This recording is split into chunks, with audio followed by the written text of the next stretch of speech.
Imagine a night sky 12,900 years ago. Not the night sky you know, not the sky seen through city light and the particular haze of the modern world. This is a different sky entirely. A sky so dense with stars that the Milky Way is not a faint suggestion but a river of light, bright enough to cast a shadow on the ground beneath it.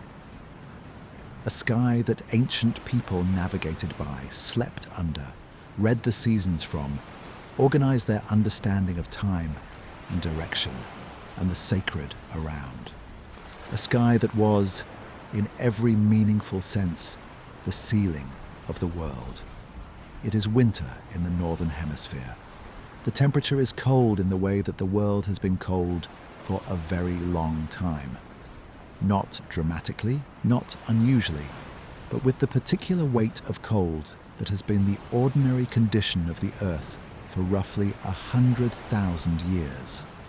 The great ice sheets still cover most of Canada and large portions of northern Europe, though they have been retreating for several thousand years now, pulling back from their maximum extent with a slowness that is only visible in the geological record, not in any individual human lifetime.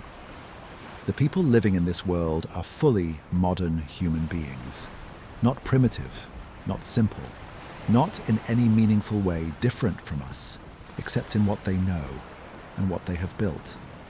They have language, not grunts and gestures, but complex, nuanced, grammatically sophisticated language capable of expressing abstract thought, emotion, narrative, and the transmission of accumulated knowledge across generations. They have art, the cave paintings of Lascaux and Altamira, which will survive to astonish us 40,000 years later, were already old by this point. They have music, they have ritual, they have, in all likelihood, a rich cosmological tradition, a way of understanding the sky overhead and their place in the order of things that is as sophisticated within its own framework as anything the ancient Greeks or Egyptians would later develop. They have been on Earth in something like our current form for at least 100,000 years. They have survived the Ice Age, all of it, the grinding cold and the slow retreat and the fitful warming, and they are, in this particular moment, doing something interesting. They are beginning, in some parts of the world, to settle down. In the fertile crescent of the Middle East, in what is now Israel, Palestine, Lebanon, Jordan, and Syria, a people archaeologists call the Natufians have been building villages, not cities, not even towns by later standards, but permanent or semi-permanent settlements with stone-founded houses, communal storage, organized cemeteries where the dead are buried with objects that suggest care and ritual, and a belief in something beyond the immediate moment. The Natufians have a rich material culture, ground stone tools for processing wild grains, ornaments made from shell and bone and animals' teeth, evidence of feasting and communal gathering on a scale that implies real social organization.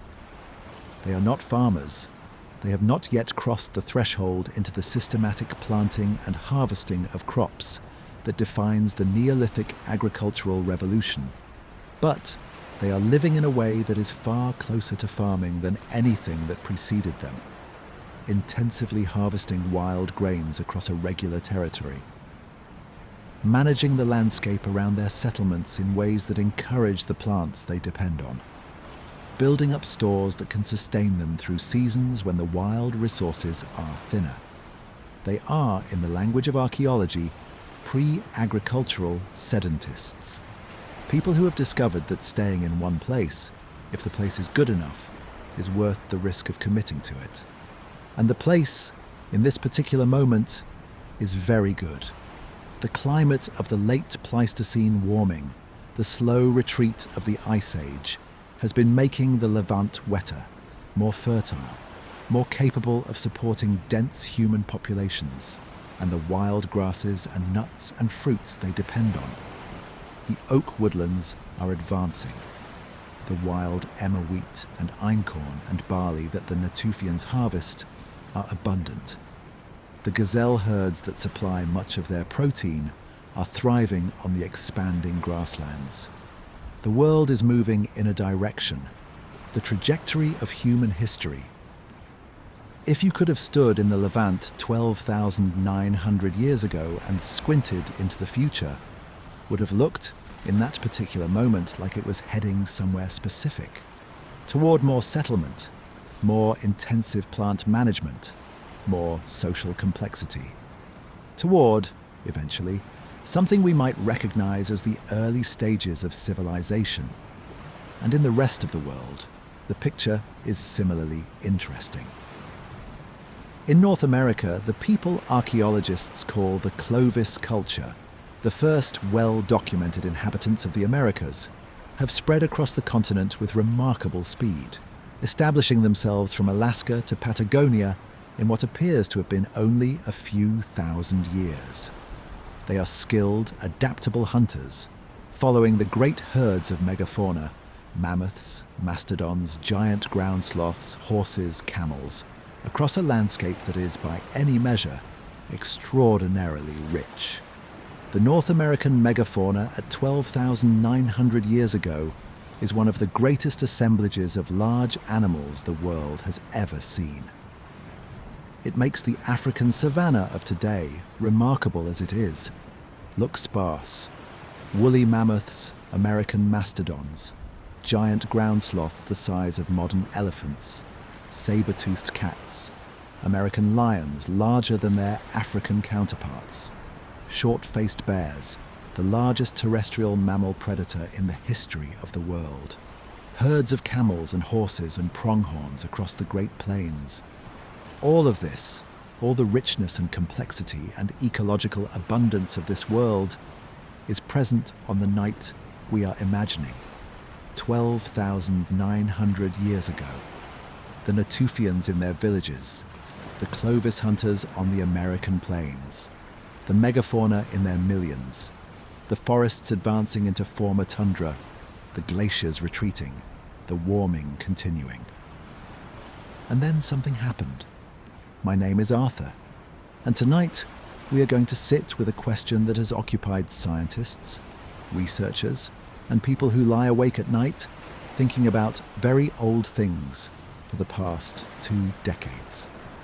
The question of what happened to the world 12,900 years ago, whether something fell from the sky, whether a comet or the remnants of one broken into fragments over years or centuries of slow disintegration encountered the Earth and broke against it, exploding over the ice sheets, raining fire across 2 continents, ending an age.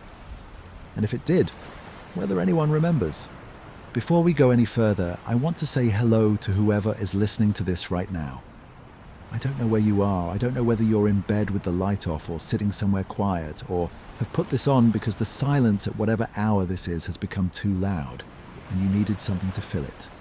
I don't know whether you came to this video because you've been reading about the Younger Dryas, or because you follow this channel and trust that when Arthur finds something worth wondering about, it usually is, or because someone sent it to you and you thought you'd give it half an hour. Whatever the reason, I'm glad you're here. Arthur's Sleepy History is a place for the questions that don't resolve cleanly. The things that science is still arguing about, that mythology gestures at from a distance, that the geological record preserves in thin, dark layers that took 12,000 years to find and are still being interpreted. We go slowly here. There is no conclusion at the end of tonight, not a tidy one.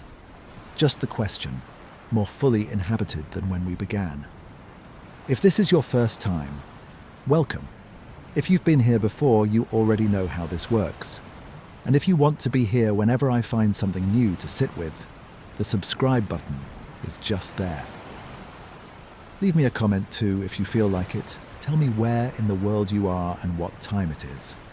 There's something I find genuinely moving about those comments. All of us, scattered across the planet, in the dark, thinking about the same ancient sky. All right, let's go back to the world before the event. To understand what happened 12,900 years ago, or what may have happened, because I want to be careful about that distinction, we need to first understand the broader context. The long story of the Ice Age and its ending, and the particular moment in that story when something went wrong. The last Ice Age, more properly called the last glacial period, began roughly 115,000 years ago and ended, in its formal geological definition, 11,700 years ago with the onset of the Holocene, the warm interglacial we currently live in. During that period, the Earth's climate oscillated, as it always does during ice ages, between colder and slightly less cold phases, driven by the slow variations in the Earth's orbit and axial tilt, known as Milankovitch cycles. At the peak of the last glacial maximum, roughly 21,000 years ago, the ice sheets were at their greatest extent. The Laurentide ice sheet covered most of Canada and the northern United States, in places reaching a thickness of 3 to 4 kilometers. 3 to 4 kilometers of ice, pressing down on the rock beneath with a weight that physically deformed the Earth's crust, pushing it down into the mantle in a process called glacial isostatic depression. The land surface beneath the Laurentide ice sheet was, at the glacial maximum, lower than it is today by as much as 300 meters. The rock itself pushed down by the sheer weight of the ice above it. The Fennoscandian ice sheet covered what is now Scandinavia, northern Germany, the Baltic states, and much of the British Isles. The two great ice sheets, North American and Eurasian, between them held so much of the world's water locked in solid form that global sea levels were approximately 120 meters lower than today. 120 meters. The difference between standing on the floor of what is now the North Sea, which was, at the glacial maximum, a broad, fertile plain with rivers running through it, and the surface of the water above. The world at the glacial maximum was colder, drier, and in many ways more extreme than the world we know. But it was not lifeless. The great grasslands of the periglacial steppe, the Mammoth steppe, as paleontologists call it, supported extraordinary densities of large mammals. Woolly mammoths, woolly rhinoceroses, cave lions, cave hyenas, giant deer, steppe bison, wild horses, and dozens of other species thrived in an ecological system that no longer exists anywhere on Earth. The cold, dry grasslands of the Ice Age margins were among the most productive large mammal habitats in the history of the planet. And the people who lived in and around this world, the Paleolithic people of Europe and Asia, and the newly arrived inhabitants of the Americas, had built their entire material and cultural existence around these animals and this landscape. The cave art of southern France and northern Spain, some of it painted 30,000 years ago or more, shows us what they saw. Mammoths, rhinoceroses, horses, bison, lions, bears, rendered with a naturalistic skill and observational precision that reflects intimate, long-term knowledge of the animals being depicted. These were not simple people looking at the world with simple eyes. They were careful, attentive, sophisticated observers of a world they depended on absolutely. Starting around 15,000 years ago, the world began to change. The Milankovitch cycles had turned again, increasing the amount of solar radiation reaching the northern hemisphere in summer, beginning the slow process of glacial retreat. The ice sheets started to thin and pull back. The meltwater flowed into the rivers and eventually the oceans. The sea levels began their long, slow rise. This process was not smooth or linear. The ice retreated in pulses, with periods of faster warming alternating with periods of standstill or even slight re-advance. The climate system responding to the changing ice was unstable, jumping between states, oscillating in ways that affected precipitation patterns and ocean circulation, and the distribution of vegetation across the globe. The period from roughly 15,000 to 13,000 years ago is called the Bölling-Allerud Interstadial, a warming phase during which temperatures in the northern hemisphere rose significantly, and the ecological transition from glacial to interglacial conditions began in earnest. Forests advanced northward into former tundra. The megafauna shifted their ranges. Human populations expanded into newly hospitable territories. And then, at approximately 12,900 years ago, something stopped it. The Younger Dryas is one of the most dramatic and best documented climate events in the geological record of the past 100,000 years. Within what appears to have been a very short time, the Greenland ice cores, which provide our highest resolution record of past climate, suggest the transition may have occurred within decades or even less. The northern hemisphere returned to near glacial conditions. Temperatures in Greenland dropped by approximately 10 degrees Celsius. Sea ice expanded. The forests that had been advancing retreated. The cold-adapted plants, including Dryas octopetala, the mountain avens that gives the event its name, reappeared in latitudes where they had been absent for thousands of years. The Younger Dryas lasted approximately 1,200 years, from 12,900 to 11,700 years ago, and then it ended, also abruptly. The ice cores show a warming of 10 or more degrees Celsius, occurring within approximately 50 years, possibly much less. The Younger Dryas simply stopped, as if a switch had been thrown.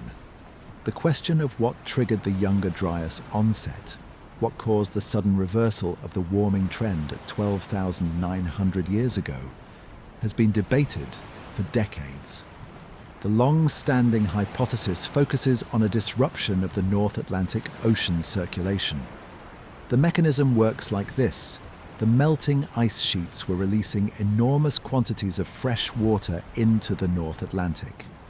Fresh water is less dense than salt water, so it sits on the surface, forming a lens that prevents the normal sinking of surface water that drives the thermohaline circulation, the great conveyor belt of ocean currents that distributes heat around the planet.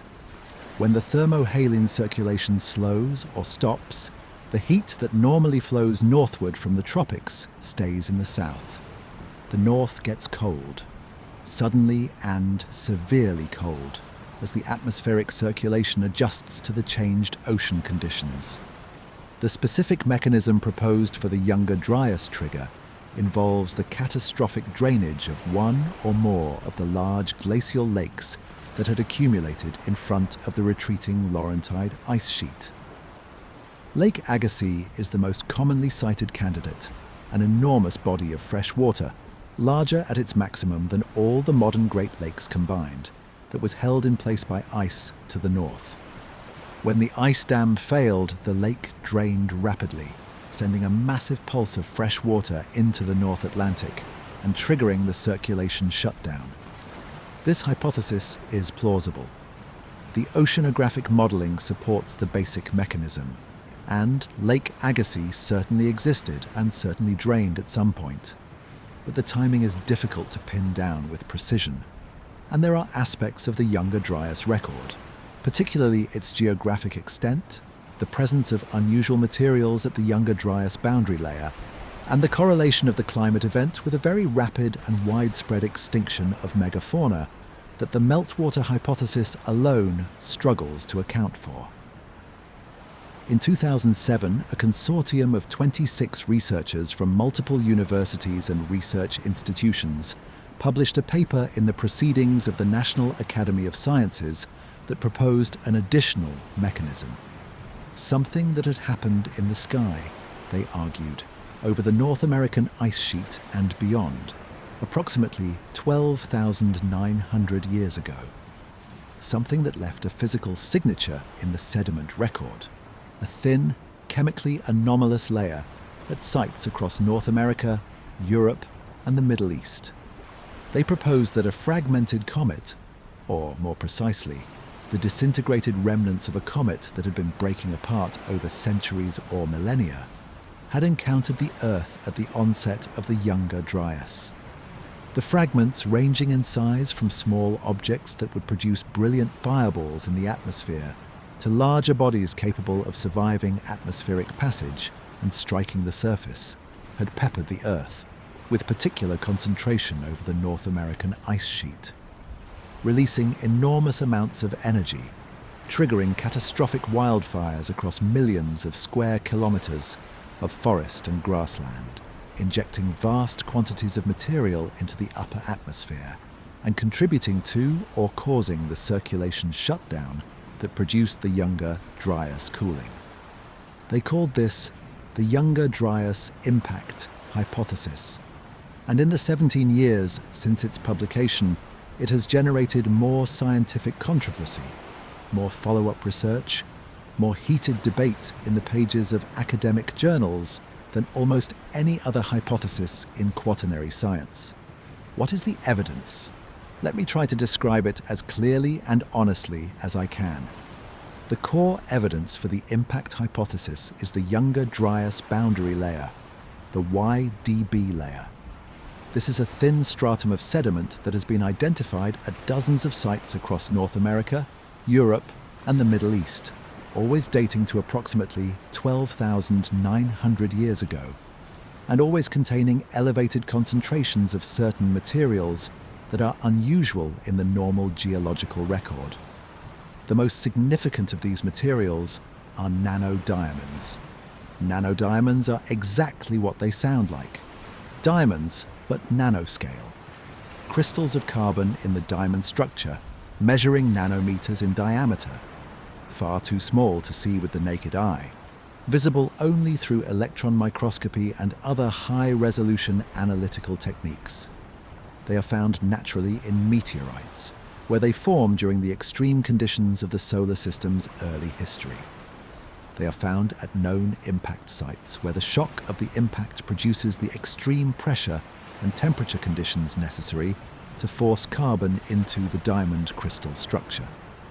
They are found in the ejecta of nuclear explosions for the same reason.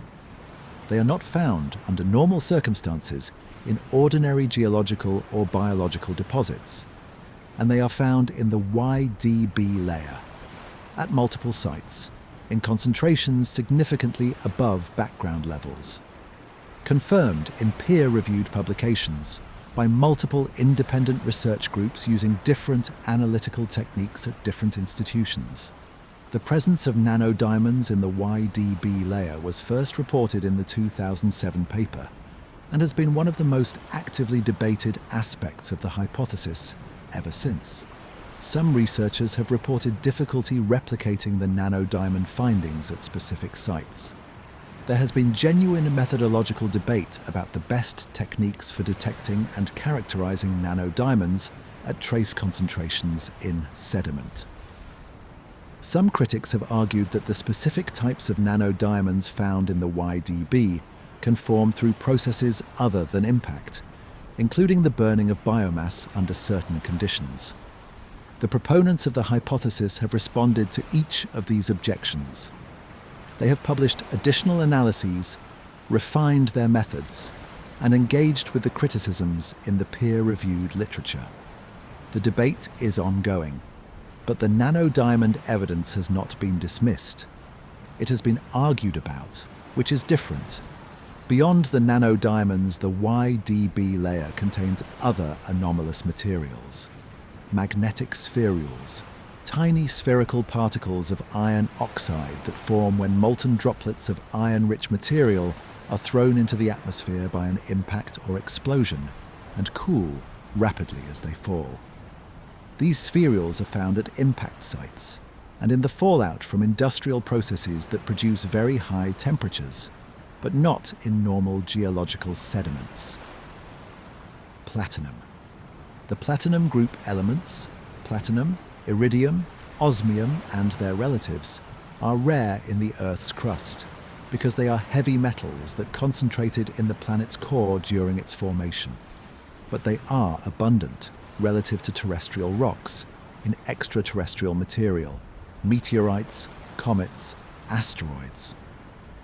Elevated concentrations of platinum group elements in a geological layer are a marker of extraterrestrial material deposition, the same marker that the Alvarez team used in 1980 to identify the Cretaceous-Paleogene impact that killed the non-avian dinosaurs.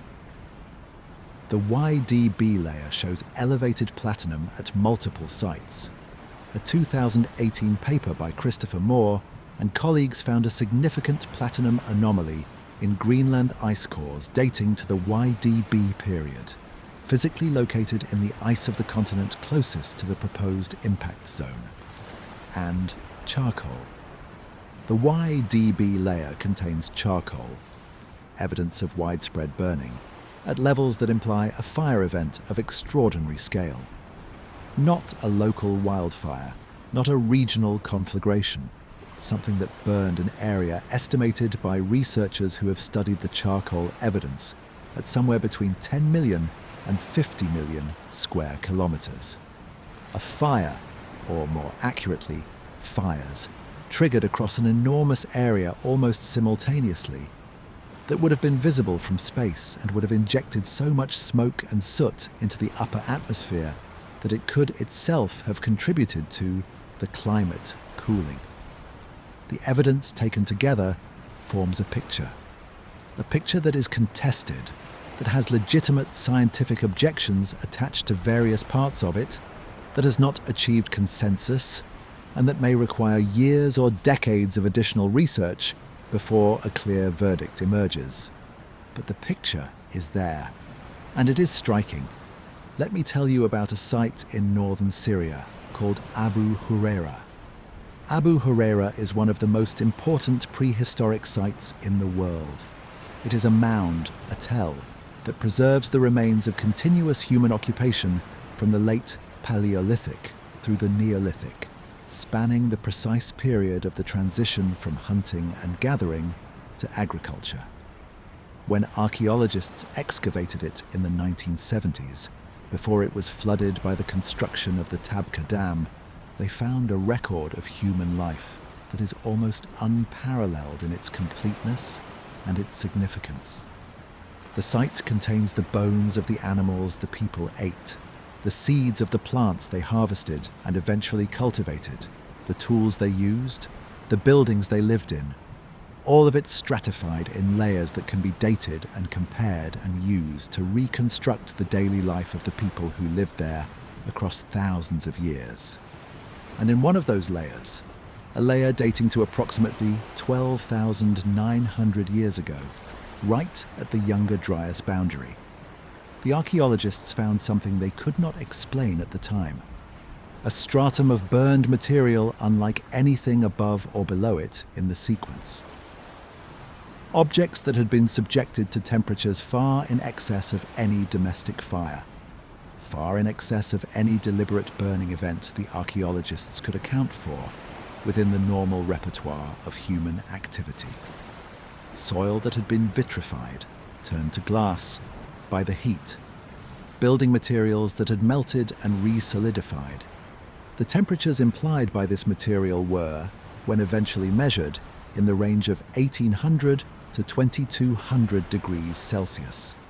For context, wood burns at around 300 degrees. A fierce wildfire might reach 800.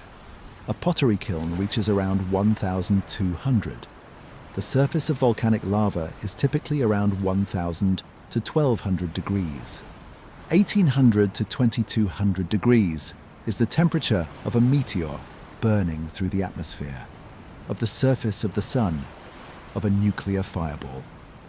When the Younger Dryas Impact Hypothesis researchers examined the Abu Hureyra burned layer, they found nanodiamonds, magnetic spherules, elevated platinum, melt glass.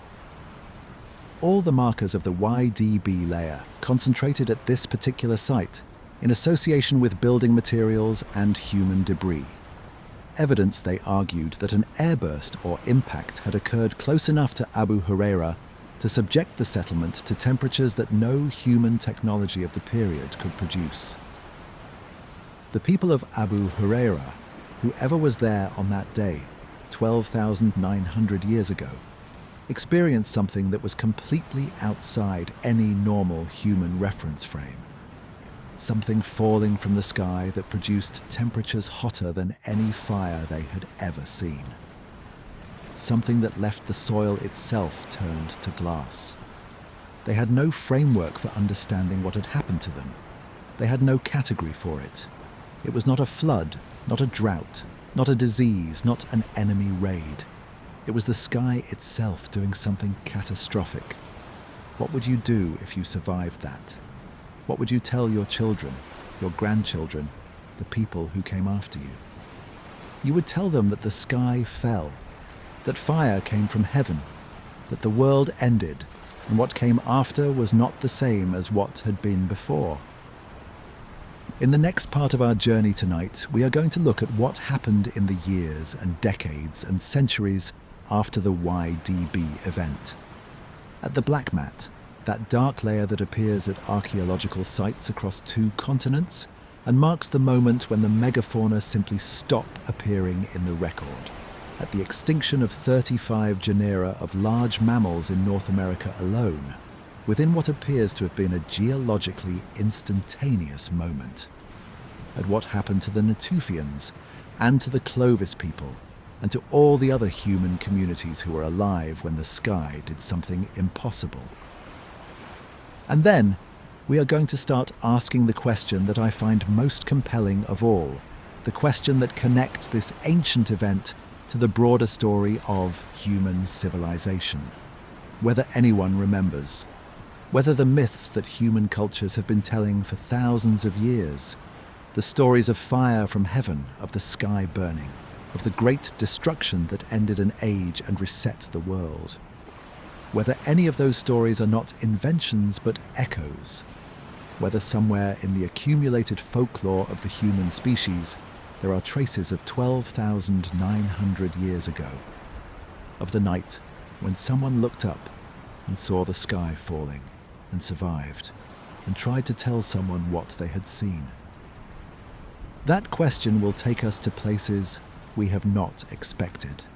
To a stone monument in Turkey that may be the oldest large-scale building in the world, and to a specific carving on one of its pillars that some researchers have argued encodes the date of the impact with a precision that staggers the imagination. To the flood myths of the ancient Near East, which we have discussed in another video, and their possible connection to a climate catastrophe that happened thousands of years before the civilizations that recorded those myths existed. To the question of what it means that human beings across the world, in cultures that had no contact with each other, all preserved stories of a great destruction from the sky, a burning, an ending, a new beginning. The sky is still overhead. The stars are still there, even if you cannot see them right now through whatever ceiling is between you and the night. And somewhere in the layers of the earth, that thin, dark line is still there too. The Younger Dryas boundary, the moment when everything changed. We are going to keep following it. But before we leave the world before the event entirely, I want to spend more time with the Clovis people, because their story is central to the impact hypothesis, and because what happened to them is one of the most striking and least well understood episodes in the prehistory of the Americas. The Clovis culture is named after a town in New Mexico where, in 1929, a cowboy named Ridgely Whiteman discovered distinctive stone spear points eroding out of a dry arroyo. The points, now called Clovis points, are remarkable objects. They are made from flint or chert, knapped with extraordinary skill into a long, leaf-shaped blade with a distinctive groove, called a flute, running up from the base on both faces. The flute allowed the point to be hafted securely to a wooden or bone shaft, and it gives Clovis points a beauty that is partly functional and partly something else, a refinement, an elegance that goes beyond what purely utilitarian needs would require. Clovis points are found across most of North America, from the Arctic to the Gulf of Mexico, from the Atlantic coast to the Pacific. They appear in the archaeological record at approximately 13,300 years ago and disappear from it, abruptly, completely, at approximately 12,900 years ago.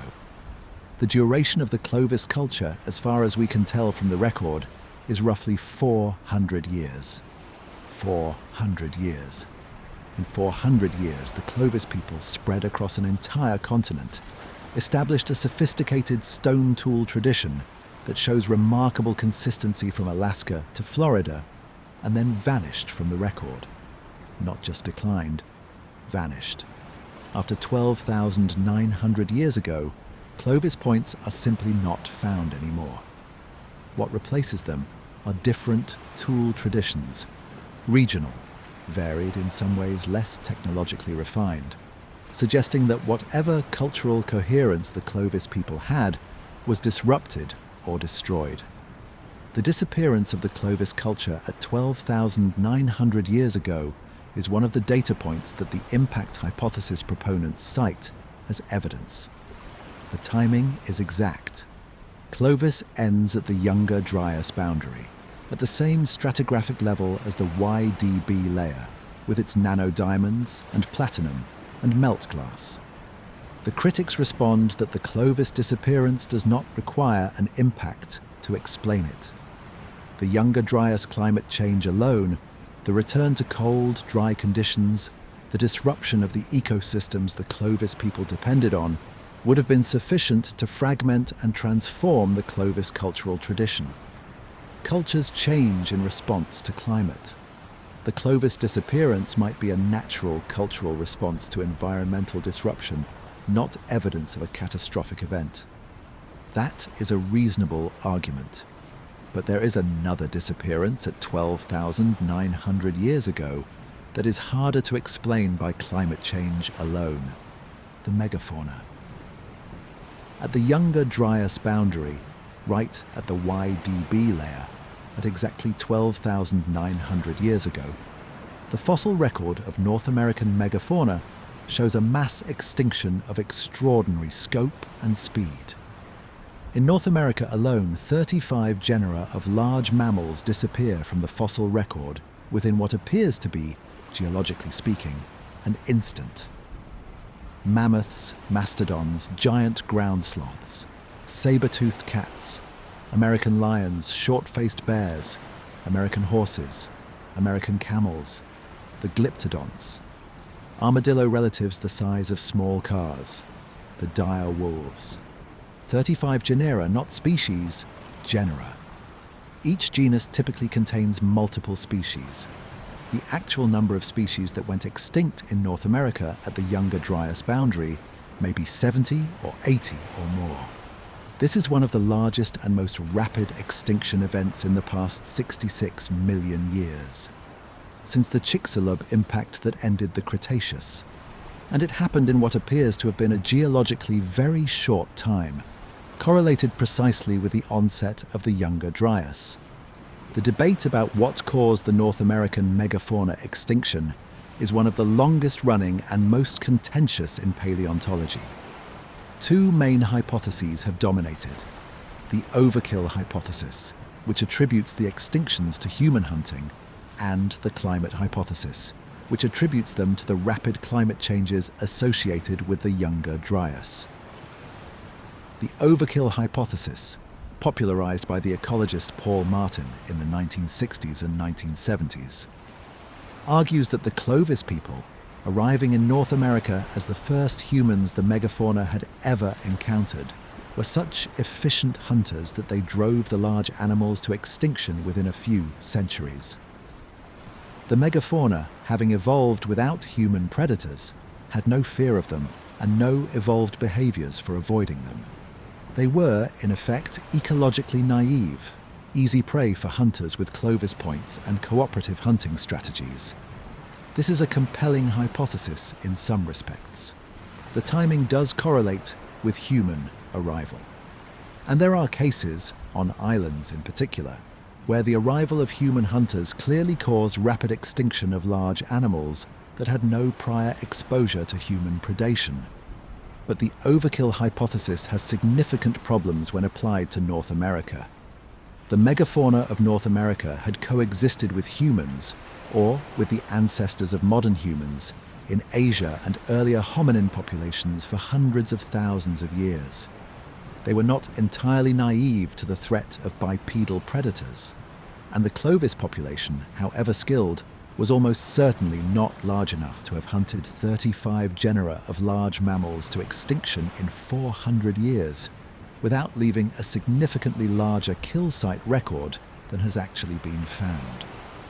The climate hypothesis argues that the rapid cooling of the Younger Dryas disrupted the ecosystems the megafauna depended on, changing the vegetation structure, reducing the quality of forage, fragmenting habitats, and that the combination of climate stress and human hunting pressure was sufficient to push already stressed populations over the edge. This is more plausible as a combined explanation, but it faces its own difficulty.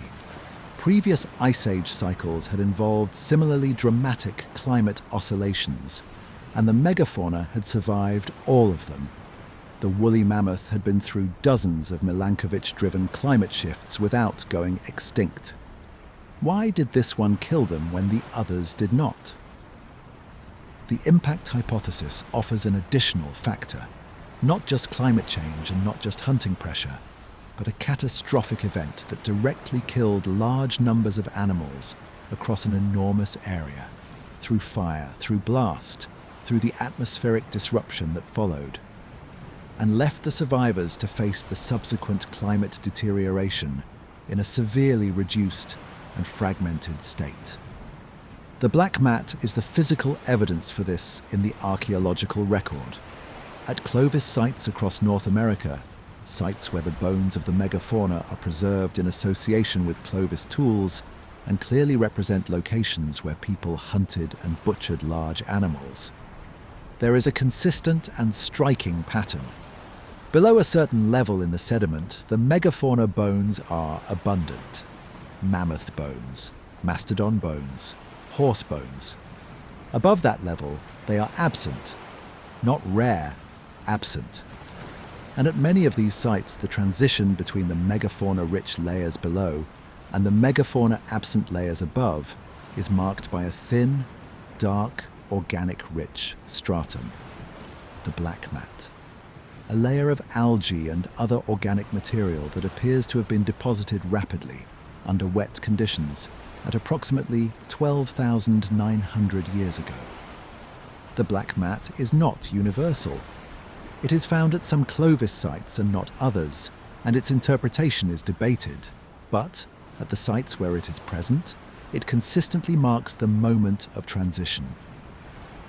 Below the mat, megafauna and Clovis tools. Above the mat, neither.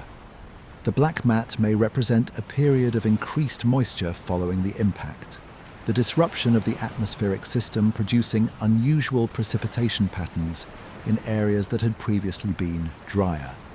Or it may represent the rapid colonization of disturbed ground by algae and other pioneer organisms following the destruction of the normal vegetation by fire or other catastrophic disturbance. Whatever its exact origin, the black mat is a marker, a thin, dark line in the earth that says, here is where the old world ended.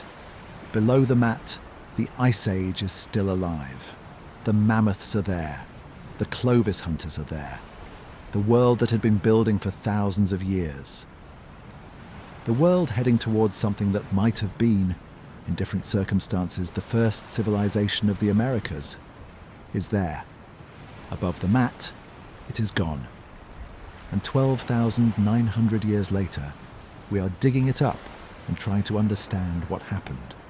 There is a researcher whose work I want to spend some time with, because his approach to the Younger Dryas Impact Hypothesis represents a particular kind of intellectual courage, the willingness to follow evidence into territory that is professionally uncomfortable, to maintain a position under sustained criticism because the evidence continues to support it. His name is James Kennett. He is a professor emeritus of earth science at the University of California, Santa Barbara, and he is one of the lead researchers on the Younger Dryas Impact Hypothesis, having been involved in the research since before the 2007 paper. Kennett is not an outsider or a maverick. He is a distinguished marine geologist with a long career in mainstream academic science. His work on ocean sediment cores helped establish the field of paleoceanography, the study of past ocean conditions from sediment records. He developed the concept of ocean anoxic events. He is, by any measure, a serious scientist with serious credentials, and he has spent the past 17 years defending the impact hypothesis against sustained and sometimes fierce criticism from colleagues who believe the evidence does not support it. The criticism has been real and substantive. Several research groups have published papers claiming they could not replicate the nanodiamond findings at specific sites. Some have argued that the magnetic spherules in the YDB layer are too similar to those produced by ordinary industrial contamination to be reliable markers. Some have questioned whether the platinum anomaly is truly anomalous or simply within normal geological variation. Kennett and his colleagues have responded to each of these criticisms in the peer-reviewed literature. They have published additional evidence, refined their methods, and in some cases shown that the failure to replicate was due to methodological differences rather than absence of the material. The debate continues. It is a real scientific debate, conducted in the pages of real scientific journals, between researchers who are all operating within the same norms of evidence and argument. This is how science is supposed to work. Not a smooth progression toward consensus, but a messy, contentious argument about what the evidence shows. What I find remarkable about the Younger Dryas Impact Hypothesis, surveying the debate from the outside, is the convergence of independent lines of evidence that all point in the same direction. The nanodiamonds, the magnetic spherules, the platinum, the charcoal, the melt glass at Abu Hureyra, the megafauna extinction, the Clovis disappearance, the black mat, the abruptness of the Younger Dryas onset. No single one of these lines of evidence considered in isolation requires a cosmic impact to explain it. Each one has alternative explanations that are at least plausible, but the convergence of all of them at the same stratigraphic level across multiple continents at the same moment in time, that convergence is harder to explain away. The history of science is full of hypotheses that were initially rejected by the mainstream and later vindicated by additional evidence. It is also full of hypotheses that were initially exciting and later shown to be wrong. I don't know which category the Younger Dryas Impact Hypothesis will ultimately fall into. What I know is that the question it raises is real. Something happened 12,900 years ago. The evidence for something unusual, something violent, something that affected the entire planet, is substantial enough that serious scientists are spending careers trying to understand it. And the world that came out of that something, the post-Younger Dryas world, the world of agriculture and cities and writing and all the rest of it, is the world we live in. Which means that what happened 12,900 years ago is not ancient history in any dismissive sense. It is, in a way that very few events can claim to be, the event that made us what we are. Or at least, it may be. That is the question we are going to keep sitting with. The night is still long, and we have a great deal more to explore. Let me tell you about fire. Not the ordinary fire that human beings have been making and tending and living around for hundreds of thousands of years. Not the fire in a hearth, or the fire set deliberately to clear land, or the fire that spreads along the ground in a dry season and passes through a forest in an afternoon. I mean a different kind of fire entirely. Fire that comes from above, fire that arrives without warning, fire that burns at temperatures no natural surface process can produce. The charcoal record in the Younger Dryas boundary layer is one of the most striking aspects of the evidence for a cosmic impact event at 12,900 years ago.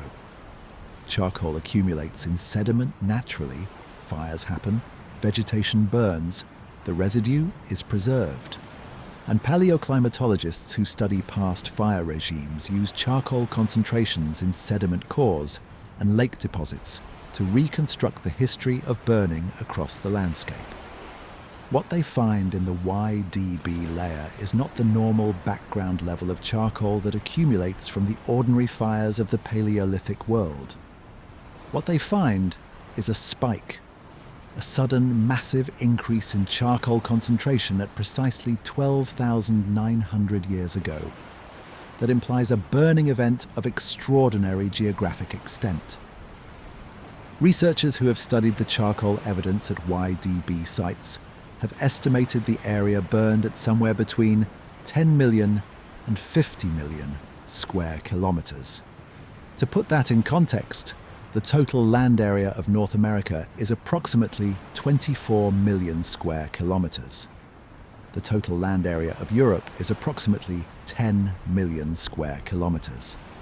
The charcoal evidence implies that a significant fraction of the world's land surface, particularly in the northern hemisphere, burned within what appears to have been a geologically very short period around 12,900 years ago. This is not a wildfire. Wildfires can be vast. The boreal forest fires of Siberia and Canada can burn millions of hectares in a single season. But the charcoal spike at the YDB is not the kind of gradual accumulation you see from a series of large but ordinary wildfires over years or centuries.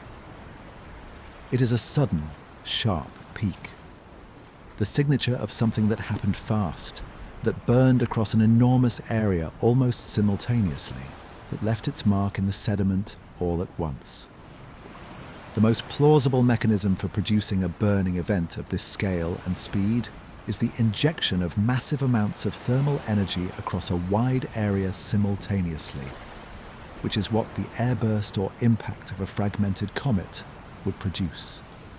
A large comet entering the Earth's atmosphere and fragmenting would produce not one impact, but dozens or hundreds, scattered across an enormous swathe of the planet's surface, each one releasing energy as it exploded in the atmosphere or struck the ground. The combined thermal pulse from all of these nearly simultaneous explosions would ignite vegetation across millions of square kilometers in a matter of minutes. The forests would have burned, the grasslands would have burned, the peats and the organic soils accumulated over thousands of years of slow biological growth would have burned, and the smoke from all of that burning would have risen into the upper atmosphere and spread around the planet, contributing to the climate cooling of the Younger Dryas by reducing the amount of sunlight reaching the surface. This is the impact winter hypothesis, the idea that the thermal pulse of the impact ignited the fires, and the smoke from the fires produced a global dimming effect that contributed to the temperature drop. It is a mechanism that has been studied extensively in the context of the Chicxulub impact 66 million years ago, where the combination of impact ejecta and wildfire smoke is now believed to have been one of the primary mechanisms of the mass extinction that followed. The same mechanism at smaller scale could have produced the Younger Dryas cooling. How much smaller? The Chicxulub impactor was probably 10 to 15 kilometers in diameter, a mountain-sized rock that released energy equivalent to 1 billion nuclear warheads. The Younger Dryas event, if it happened, was certainly much smaller than that, but it need not have been small in absolute terms. A fragmented comet with pieces ranging from tens of meters to perhaps a few kilometers in diameter, striking across a wide area of the North American ice sheet and surrounding territory, would have released an enormous amount of energy, enough potentially to trigger the chain of effects the record preserves. But here is something important that the impact hypothesis must grapple with: the absence of confirmed large craters from this period. The Chicxulub impact left a crater 180 kilometers in diameter, buried under the sediments of the Yucatan Peninsula and the Gulf of Mexico. The Younger Dryas event, if it occurred, has not produced confirmed craters of comparable size. The Hiawatha crater beneath the Greenland ice sheet, discovered in 2018, is a strong candidate. 31 kilometers in diameter, with an estimated age that may overlap with the YDB period. But the dating of the Hiawatha crater remains uncertain, and it is, by impact standards, not enormous. The impact hypothesis proponents have an answer to this. A fragmented comet does not produce a single large crater. It produces a scatter of smaller impact sites and, more importantly, a large number of airbursts. An airburst occurs when the object is too small or too fragile to survive passage through the atmosphere intact, and instead explodes at altitude, releasing most of its energy into the atmosphere rather than the ground. The Tunguska event of 1908, when a small asteroid or comet fragment estimated at 50 to 80 meters in diameter exploded over Siberia, flattened approximately 2,000 square kilometers of forest without leaving a crater at all. The energy was released in the atmosphere, and the ground evidence was the destruction of the trees, not a hole in the earth. If the Younger Dryas event involved predominantly airbursts, objects that were large enough to carry significant energy but not large enough to survive atmospheric passage, then the absence of large craters is expected, not problematic. The evidence would be in the atmospheric effects and the secondary consequences: the fires, the climate disruption, the YDB layer with its exotic materials, which is precisely what the researchers claim they have found. The Hiawatha crater, if it turns out to date to the Younger Dryas boundary, would represent one larger piece of the fragmented swarm, a piece big enough to punch through the ice and into the bedrock beneath. But the majority of the energy release in this model came from airbursts distributed across a wide area, leaving the atmospheric and chemical signature that is the YDB layer. This model, a fragmented comet, primarily airbursting with one or a few larger pieces striking the surface, is consistent with what we know about comets. Comets are not solid, coherent rocks like asteroids. They are loosely consolidated aggregates of ice and dust and rocky material. Dirty snowballs in the old description, or perhaps more accurately, icy dirt balls. When a comet enters the inner solar system and is heated by the sun, the ices vaporize and the structural integrity of the object is compromised. Large comets can fragment into dozens or hundreds of pieces over the course of multiple close approaches to the sun. There is a specific example in the modern astronomical record that is directly relevant. Comet Shoemaker-Levy 9, observed in 1993 and 1994, had been captured by Jupiter's gravity and broken into 21 distinct fragments by tidal forces. When those fragments impacted Jupiter in July 1994, they produced impact scars larger than the diameter of the Earth, visible for months. The fragmentation of a comet by gravitational or other forces, followed by the impact of the resulting debris swarm on a planetary body, is not a hypothetical scenario. It is something astronomers have watched happen. The Younger Dryas Impact Hypothesis proposes that something similar happened to a large comet in the inner solar system sometime before 12,900 years ago. That it fragmented, producing a debris field that the Earth then passed through. The debris field was not all encountered at once. Cometary debris swarms persist for thousands of years, spread along the parent comet's orbital path. But the main encounter, the thickest part of the swarm, was traversed at approximately 12,900 years ago. This model has a name in the impact research community: the Taurid complex. The Taurid meteor shower, observable every autumn when the Earth passes through the debris field of Comet Encke, is the most visible remnant of what some astronomers believe was a much larger comet that fragmented thousands of years ago.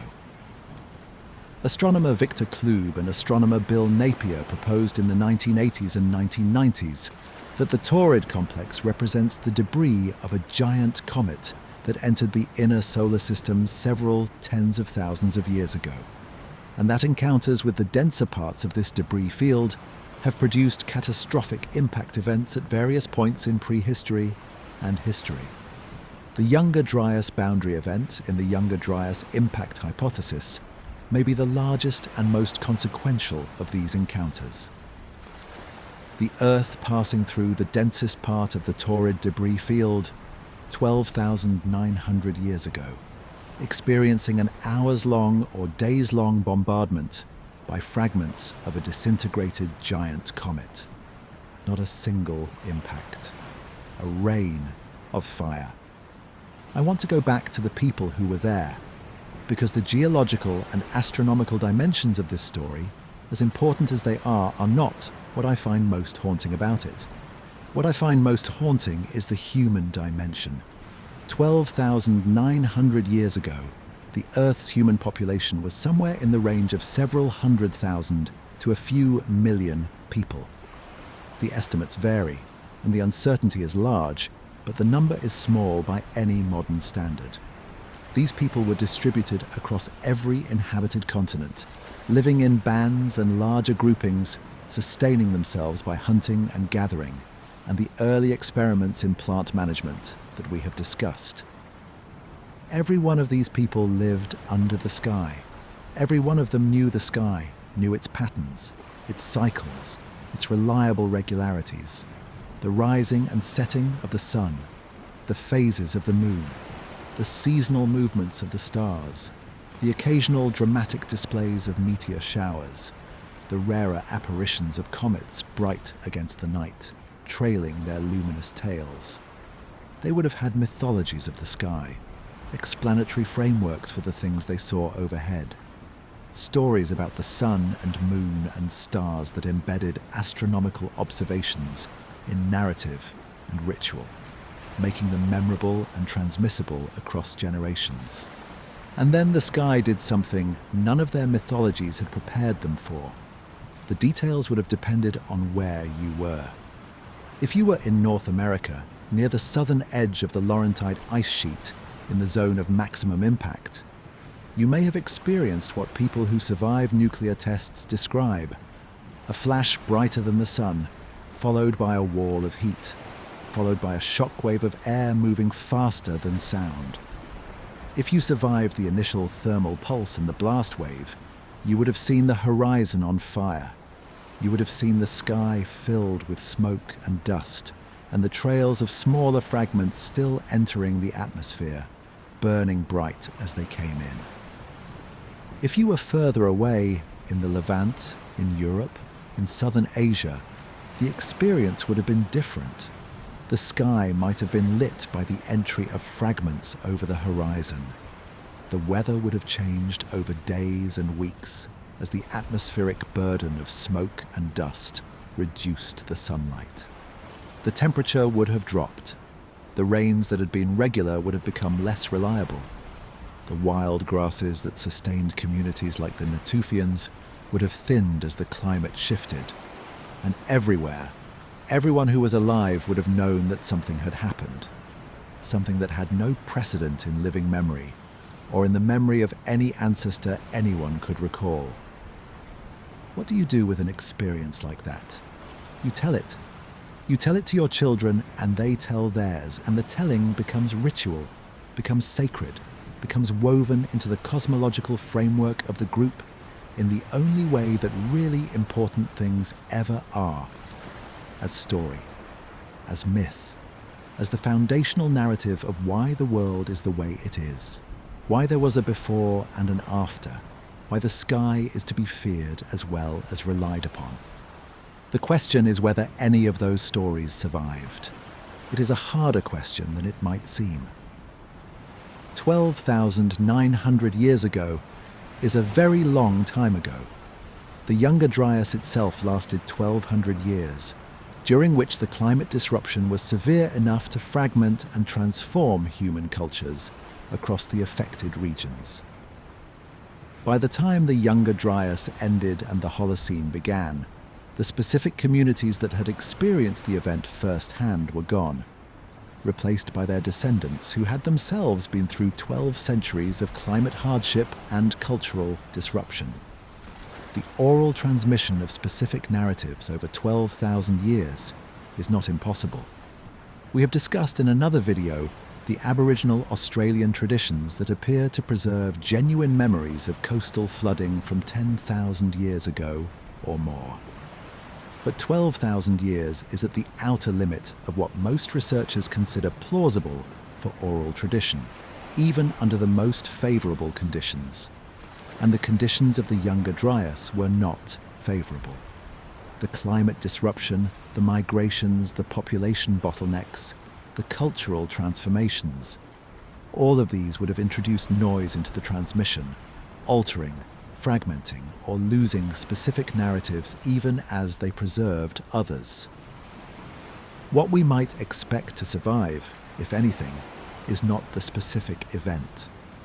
Not a story that says, at a specific date, a comet fragmented and bombarded the Earth, and the megafauna died and the climate changed.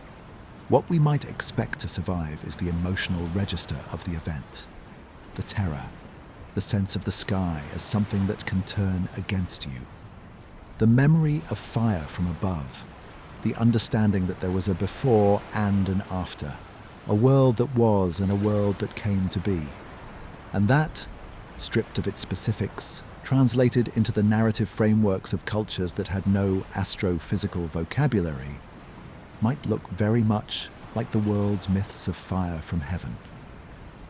There are a great many of them. The Thunderbird traditions of many North American indigenous cultures describe a vast supernatural bird, or multiple birds, whose wing beats produce thunder and whose eyes or talons produce lightning. Thunderbirds are associated with storms, with destruction, with the power of the sky to overwhelm. In some traditions, they are enemies of the underwater world, of the serpents and spirits that live in rivers and lakes and the deep. There is a cosmic conflict between the above and the below, and the Thunderbird is the agent of destruction from above. This is, on its face, a nature myth, a way of explaining thunder and lightning by personifying them, and that may be exactly what it is. But some researchers have noted that the Thunderbird traditions of certain North American cultures include specific details that go beyond the explanation of ordinary weather. The Menominee of the Great Lakes region describe a catastrophic encounter with thunderbirds in which the earth was devastated and many people died.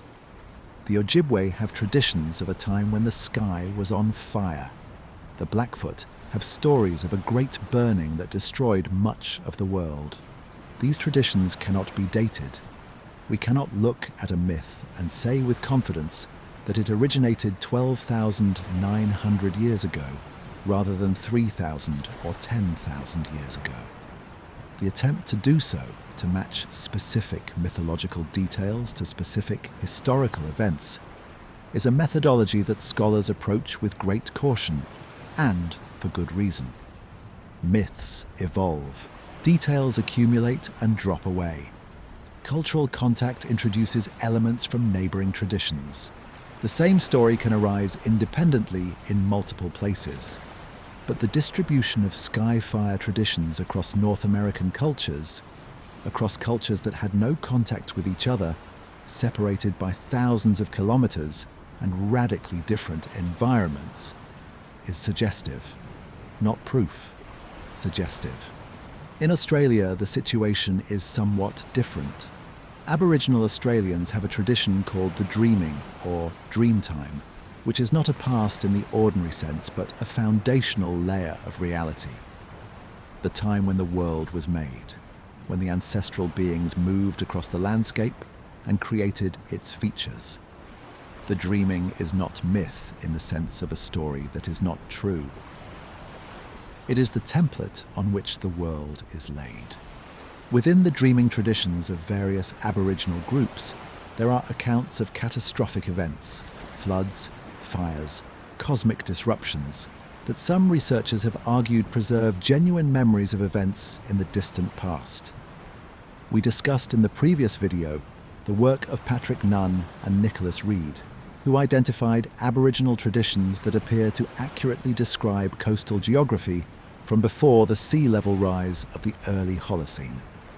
Some researchers have gone further, arguing that certain Aboriginal skyfire traditions, accounts of falling stars that destroyed the landscape, of fire raining from above, may preserve memories of the Younger Dryas event or of other cosmic impact events from the deep past. This is more speculative than the sea level claims, and it has not achieved the same level of scholarly acceptance. But the impulse behind the argument is sound. If Aboriginal traditions can preserve accurate geographical information for 10,000 years, they may be capable of preserving the emotional and narrative residue of a skyfire event for 12,000. Stripped of its astronomical specifics, filtered through 12 millennia of cultural transmission, the event might have become: the sky fell, the earth burned, the old world ended and the new world began. The Hindu Vedic tradition has a figure called Indra, the king of the gods, wielder of the thunderbolt, the great warrior deity of the Rig Veda. Indra's most famous exploit is the slaying of Vritra, a great serpent or dragon that is blocking the rivers and withholding the waters. When Indra slays Vritra with his thunderbolt, the waters flow again. The world is restored. The natural order is re-established.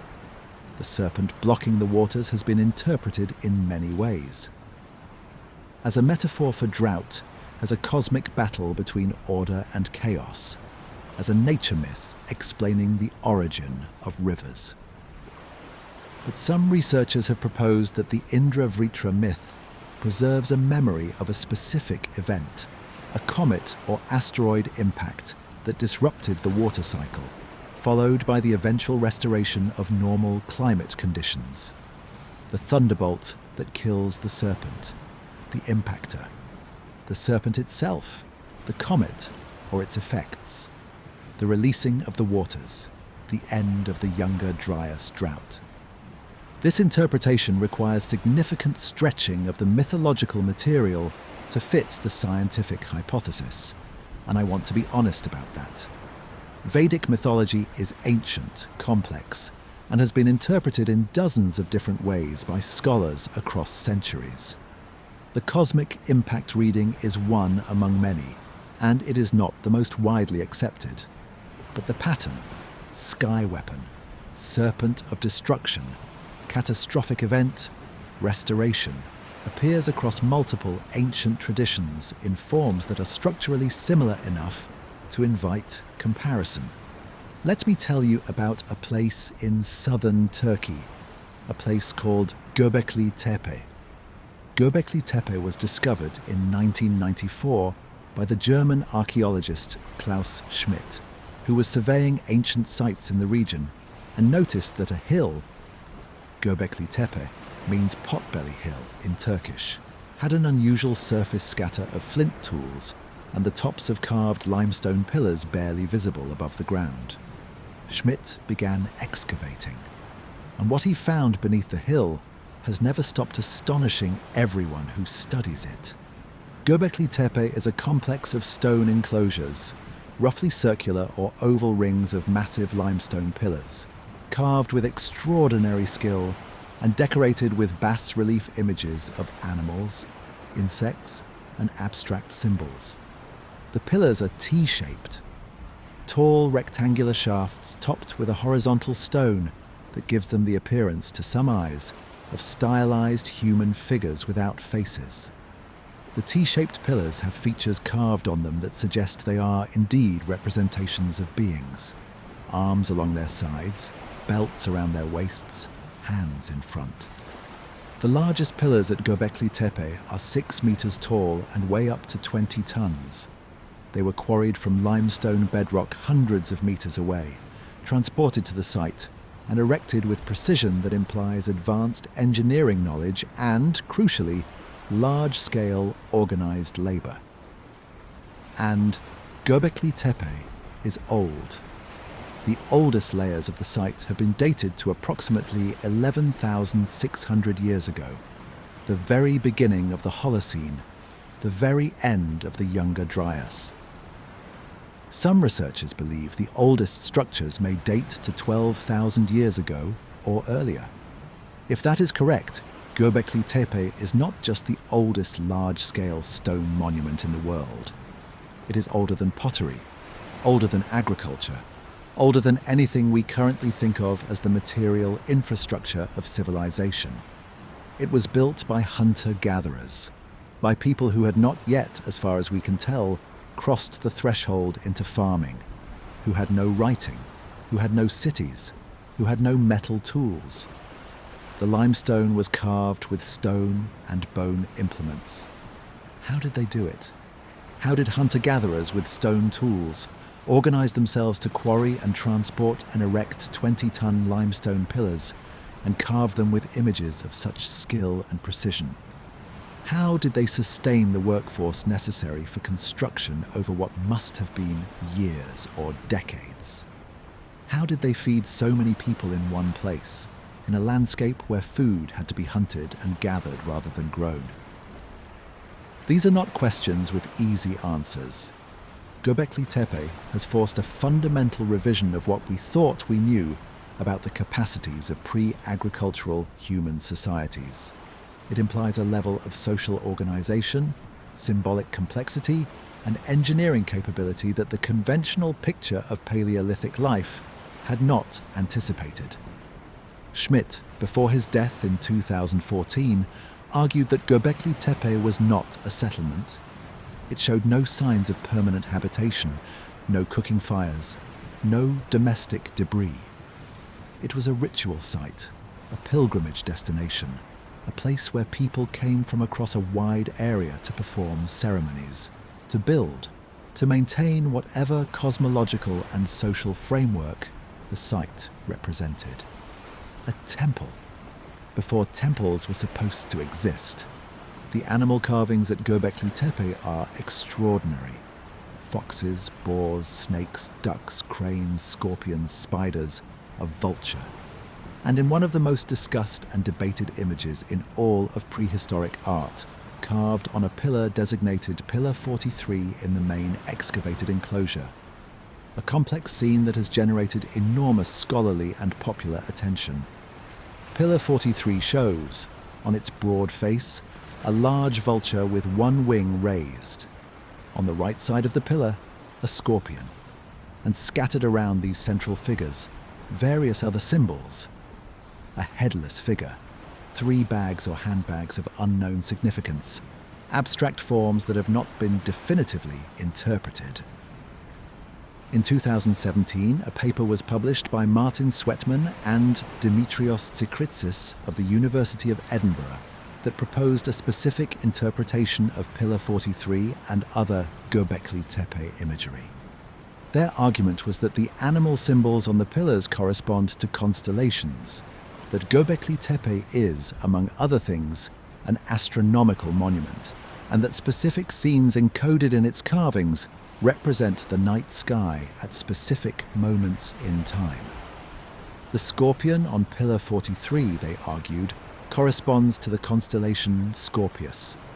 The vulture corresponds to an adjacent asterism, and the particular configuration shown, the position of the figures relative to each other and to other symbols on the pillar, corresponds, when analysed using precession-corrected star maps, to the sky as it would have appeared approximately 12,900 years ago. 12,900 years ago, the Younger Dryas boundary, the date of the proposed cosmic impact. Sweatman and Sikritsis proposed that Pillar 43 at Göbekli Tepe is not just an astronomical record, it is a memorial, a record of a specific event, the cosmic impact of 12,900 years ago, carved in stone by people who lived in its aftermath, who built an enormous monument to commemorate and perhaps to ward against its recurrence. The headless figure on the pillar, they argued, represents human deaths from the impact. The vulture, a scavenger, a bird associated in many ancient cultures with death, represents the event itself, or its aftermath. The scorpion represents the particular configuration of the sky at the moment of the impact. This interpretation is, it must be said, highly speculative. The identification of prehistoric art with specific astronomical configurations is a methodology that can produce compelling results and can also produce false positives. The human mind is extraordinarily good at finding patterns, especially in ambiguous images, and the desire to find astronomical meaning in ancient art has sometimes led researchers to see what they were looking for rather than what is there. Mainstream archaeologists have been cautious about the Sweatman and Sikritsis interpretation. Some have rejected it outright, arguing that the animal symbols at Göbekli Tepe have clear local and regional reference, the fauna of the region, the symbolic repertoire of the people who built the site, and do not require astronomical interpretation. Others have been more open, noting that astronomical orientation is a feature of many ancient monuments and that the sophistication of the Göbekli Tepe builders makes astronomical knowledge plausible. What I find genuinely interesting about the Göbekli Tepe hypothesis is not the specific claim about Pillar 43, which may or may not be correct, but the broader implication. If Göbekli Tepe was built partly or wholly as a response to the Younger Dryas Impact event, then it represents something remarkable. The first known large-scale monument in human history was built not to celebrate abundance or power, but to process catastrophe, to memorialize a trauma, to erect in stone something that could not be forgotten, in the hope that the knowledge of what happened would survive, even if the people who remembered it did not. That is, when I sit with it, a deeply moving thought. People who had seen the sky fall, or whose parents had, or whose grandparents had, building the largest structure the world had ever seen as a way of saying, "This happened. Remember, do not forget that the sky can do this. Do not forget that the world can end and begin again." The monument as memory, the stone as the record that outlasts the voice. We have discussed in another video the Sumerian king list and its claim that kingship descended from heaven before the flood. We have discussed the Apkallu, the fishmen from the waters who brought knowledge to humanity before the catastrophe. We have discussed the tradition found across multiple ancient cultures that there was a world before the flood that was different from, richer, more divine, more complete than the world that came after. These traditions are set in the Near East, in the Fertile Crescent, in the world of the Natufians and their descendants. And the Younger Dryas, whatever caused it, hit the Fertile Crescent hard. The warm, wet conditions that had been encouraging the Natufian experiment in sedentism were disrupted. The villages were, in some cases, abandoned. The trajectory toward agriculture was interrupted for 1,200 years. When the Younger Dryas ended and the Holocene began, when the climate warmed again with that astonishing suddenness, something changed in the human relationship to the land. Agriculture, in its full committed form, appeared. Not gradually, not tentatively, but with a rapidity that has puzzled researchers since the Neolithic Revolution was first identified as a distinct historical event. Why then?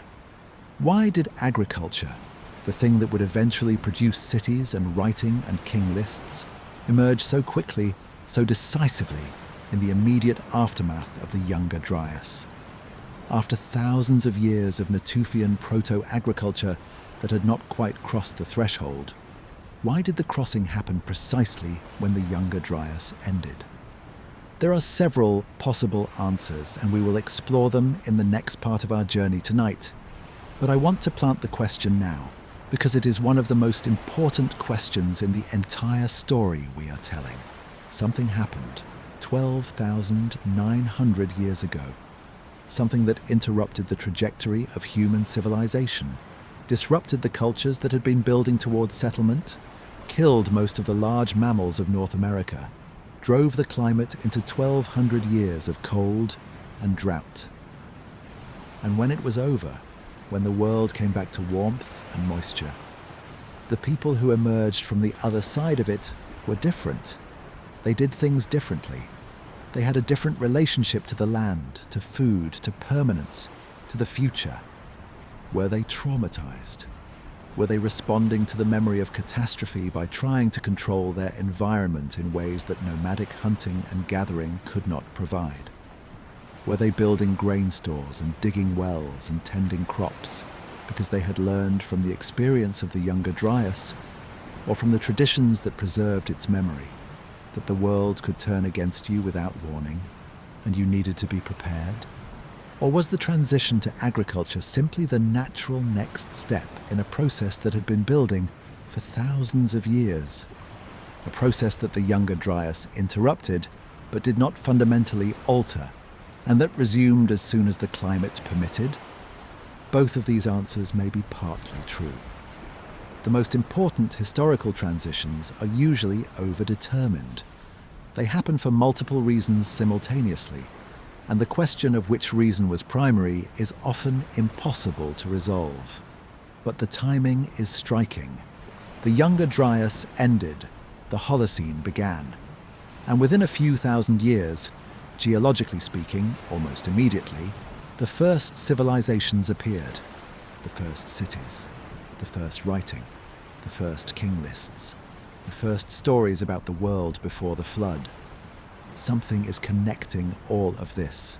Some thread runs from the charcoal layer at 12,900 years ago, through the agricultural revolution, through the first cities, through the Sumerian tablets with their impossible antediluvian kings, and their 432,000 years. I don't know exactly what that thread is, but I can feel it. And I think the people who built Göbekli Tepe could feel it too. Standing on their hilltop in southern Turkey, at the very beginning of the Holocene, looking out over a landscape that was slowly warming again after 1,200 years of cold, carving their pillars with the images of the animals they knew and the sky they feared. They were trying to say something to us. We are still learning how to listen. I want to stay at Göbekli Tepe for a while longer. Not because we haven't described it. We have, in the previous part of tonight's journey. We have talked about the T-shaped pillars and the carved animals and the extraordinary fact of its age. But I don't think we have fully sat with what Göbekli Tepe implies.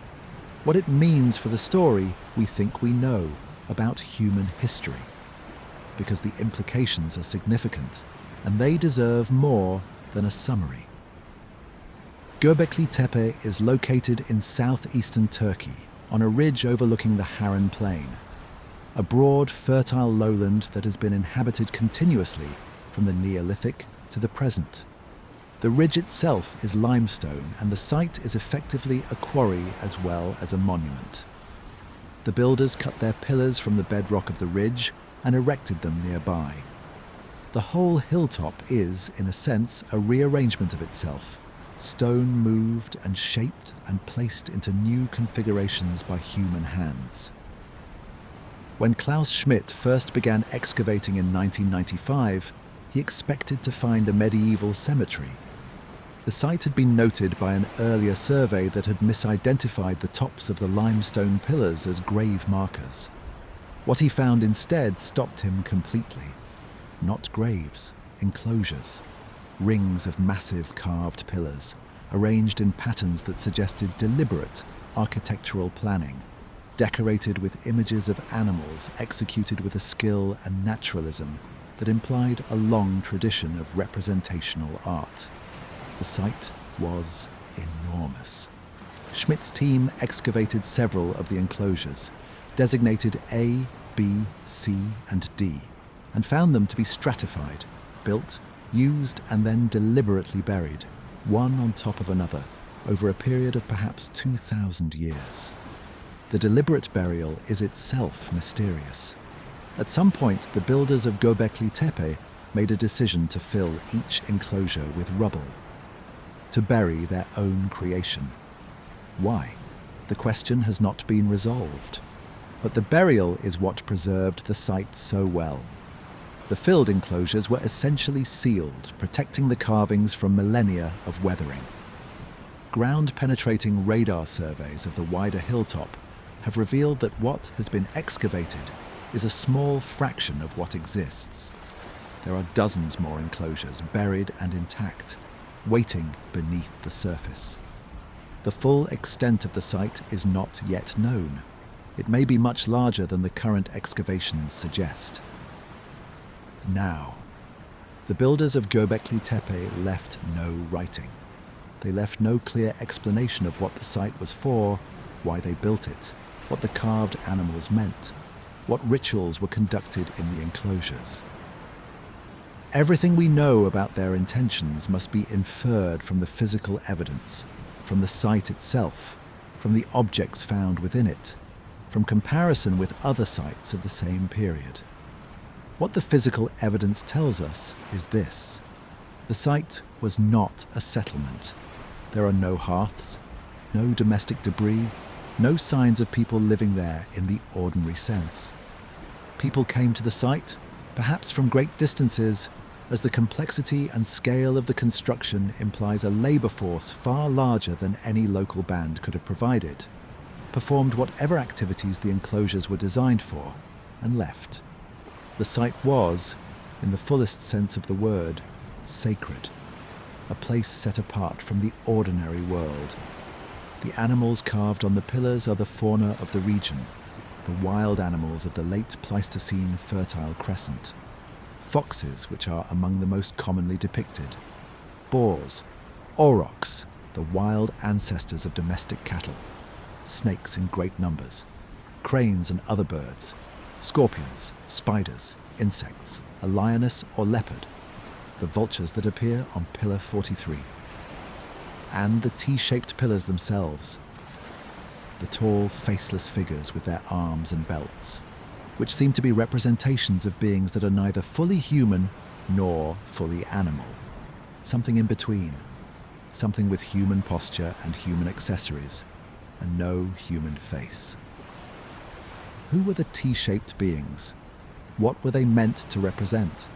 Some researchers have proposed they are ancestors, the dead, represented as powerful presences in the sacred space.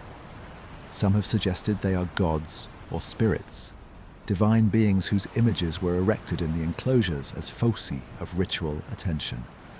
Some have suggested they are shamanic figures, humans in a state of transformation, somewhere between the ordinary world and the spirit world. None of these interpretations can be confirmed. The people who built Göbekli Tepe and understood what the T-shaped beings meant are gone, and they left no explanation. But the beings are there, 12,000 years old, standing in their enclosures, arms at their sides, belts around their waists, looking at nothing with their absent faces. Something about them feels like a statement, not a decorative choice, a declaration. We are here. Something was here, remember. The effort required to build Göbekli Tepe is one of the most discussed aspects of the site. The largest pillars weigh up to 20 tons. The quarry where they were cut from the bedrock is several hundred meters from the enclosures. Moving 20-ton limestone blocks across a hillside, without wheeled vehicles, without draft animals, with only human muscle and whatever lever and rope technology the builders possessed. This requires a large and organized workforce. Estimates vary, but some researchers have suggested that the construction of a single enclosure might have required hundreds of people working for months or years. Where did they come from? In a world of mobile hunter-gatherer bands, typically numbering from a few dozen to a few hundred people, how do you assemble a construction workforce of that size? And how do you feed them while they work, in a landscape where food has to be hunted or gathered rather than grown? One theory, proposed by Schmidt himself and developed by other researchers since, is that the construction of Göbekli Tepe was itself a driver of agricultural development, that the need to feed large numbers of workers gathered at the site created pressure to intensify food production in the surrounding landscape, that the people who came to Göbekli Tepe to build and maintain the site began, out of necessity, to manage the wild grains and animals of the region more intensively, and that this intensification was a step on the road to full agriculture. In this reading, Göbekli Tepe does not follow from agricultural civilization. It precedes and perhaps causes it. The monument came before the food surplus. The sacred project created the economic necessity that eventually produced farming. This is a reversal of the conventional sequence. The conventional view is that agriculture came first, that the food surplus created by farming allowed people to invest time and energy in monumental construction, in specialization, in the development of complex social institutions. Göbekli Tepe suggests the opposite, that the social and spiritual impulse came first, and agriculture was developed partly to sustain it. If that is right, then the question of what motivated the building of Göbekli Tepe becomes even more important. What was so urgent, so necessary, so compelling that it drove hunter-gatherers to organize themselves at unprecedented scale to quarry and transport and erect 20-ton pillars to sustain that effort across generations? One answer, the answer that connects Göbekli Tepe to the Younger Dryas Impact Hypothesis, is catastrophe. Specifically, the catastrophe of 12,900 years ago. The event, or the memory of the event, that the site was built to commemorate, to process, to prevent from being forgotten. In this reading, Göbekli Tepe is a monument to the end of the Ice Age world, to the sky fire and the burning and the deaths and the 1,200 years of cold that followed. Built by the survivors or by the descendants of survivors, who understood at a bone-deep level that something terrible had happened and that the world depended on remembering it.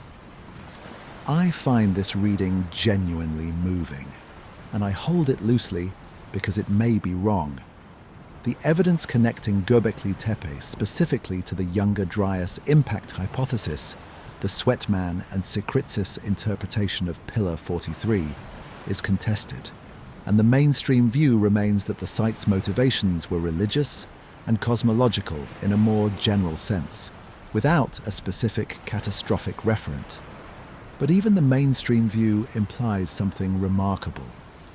Even if Göbekli Tepe was not built specifically to commemorate a cosmic impact, it was built at the beginning of the Holocene by people who had just come through the Younger Dryas, who had lived through 1,200 years of climate disruption and the extinction of most of the large animals of the Ice Age world.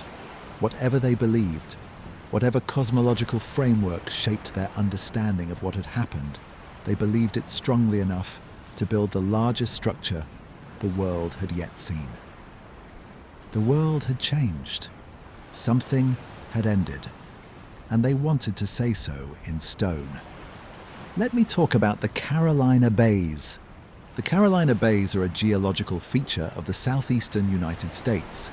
Elliptical depressions typically oriented in the same direction, scattered across the coastal plain from New Jersey to Florida, with particular concentration in North and South Carolina. There are hundreds of thousands of them. Some are small, a few meters across. Some are large, hundreds of meters or more.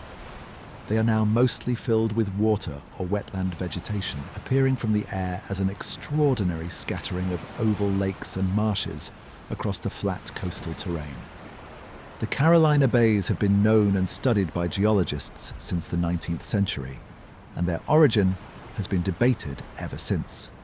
Their elliptical shape and consistent orientation, the long axes of the ellipses, all point toward a region in the vicinity of the Great Lakes, is the most striking feature because it implies a common origin. Random geological processes do not produce hundreds of thousands of consistently oriented ellipses. Several origins have been proposed over the decades. Wind-driven erosion of shallow ponds, producing elongated shapes aligned with the prevailing wind. Solution of the limestone bedrock by acidic groundwater. The wallowing of large Pleistocene animals, mastodons, mammoths, creating depressions that persisted after the animals were gone. None of these explanations have achieved consensus. Each has significant problems accounting for all the observed features of the bays, their consistency of orientation, their size distribution, their geographic concentration, their specific geological characteristics. The impact hypothesis explanation is that the Carolina Bays are the secondary impact craters produced by a large primary impact, or airburst, that threw enormous quantities of material into the atmosphere, where it dispersed and fell back to Earth across a wide area. Each piece of secondary ejecta creating an elliptical depression as it struck the surface at an oblique angle. The orientation of the bays, all pointing back toward a source region near the Great Lakes, is consistent with a primary event somewhere in that region, with ejecta dispersed southeastward by the prevailing winds and the geometry of the impact. If this explanation is correct, the Carolina Bays are the most visible large-scale evidence of the Younger Dryas impact on the landscape of North America. Hundreds of thousands of secondary impact scars, still visible from the air 12,900 years later, pointing back toward the site of the original event, like the spokes of a wheel pointing to a hub.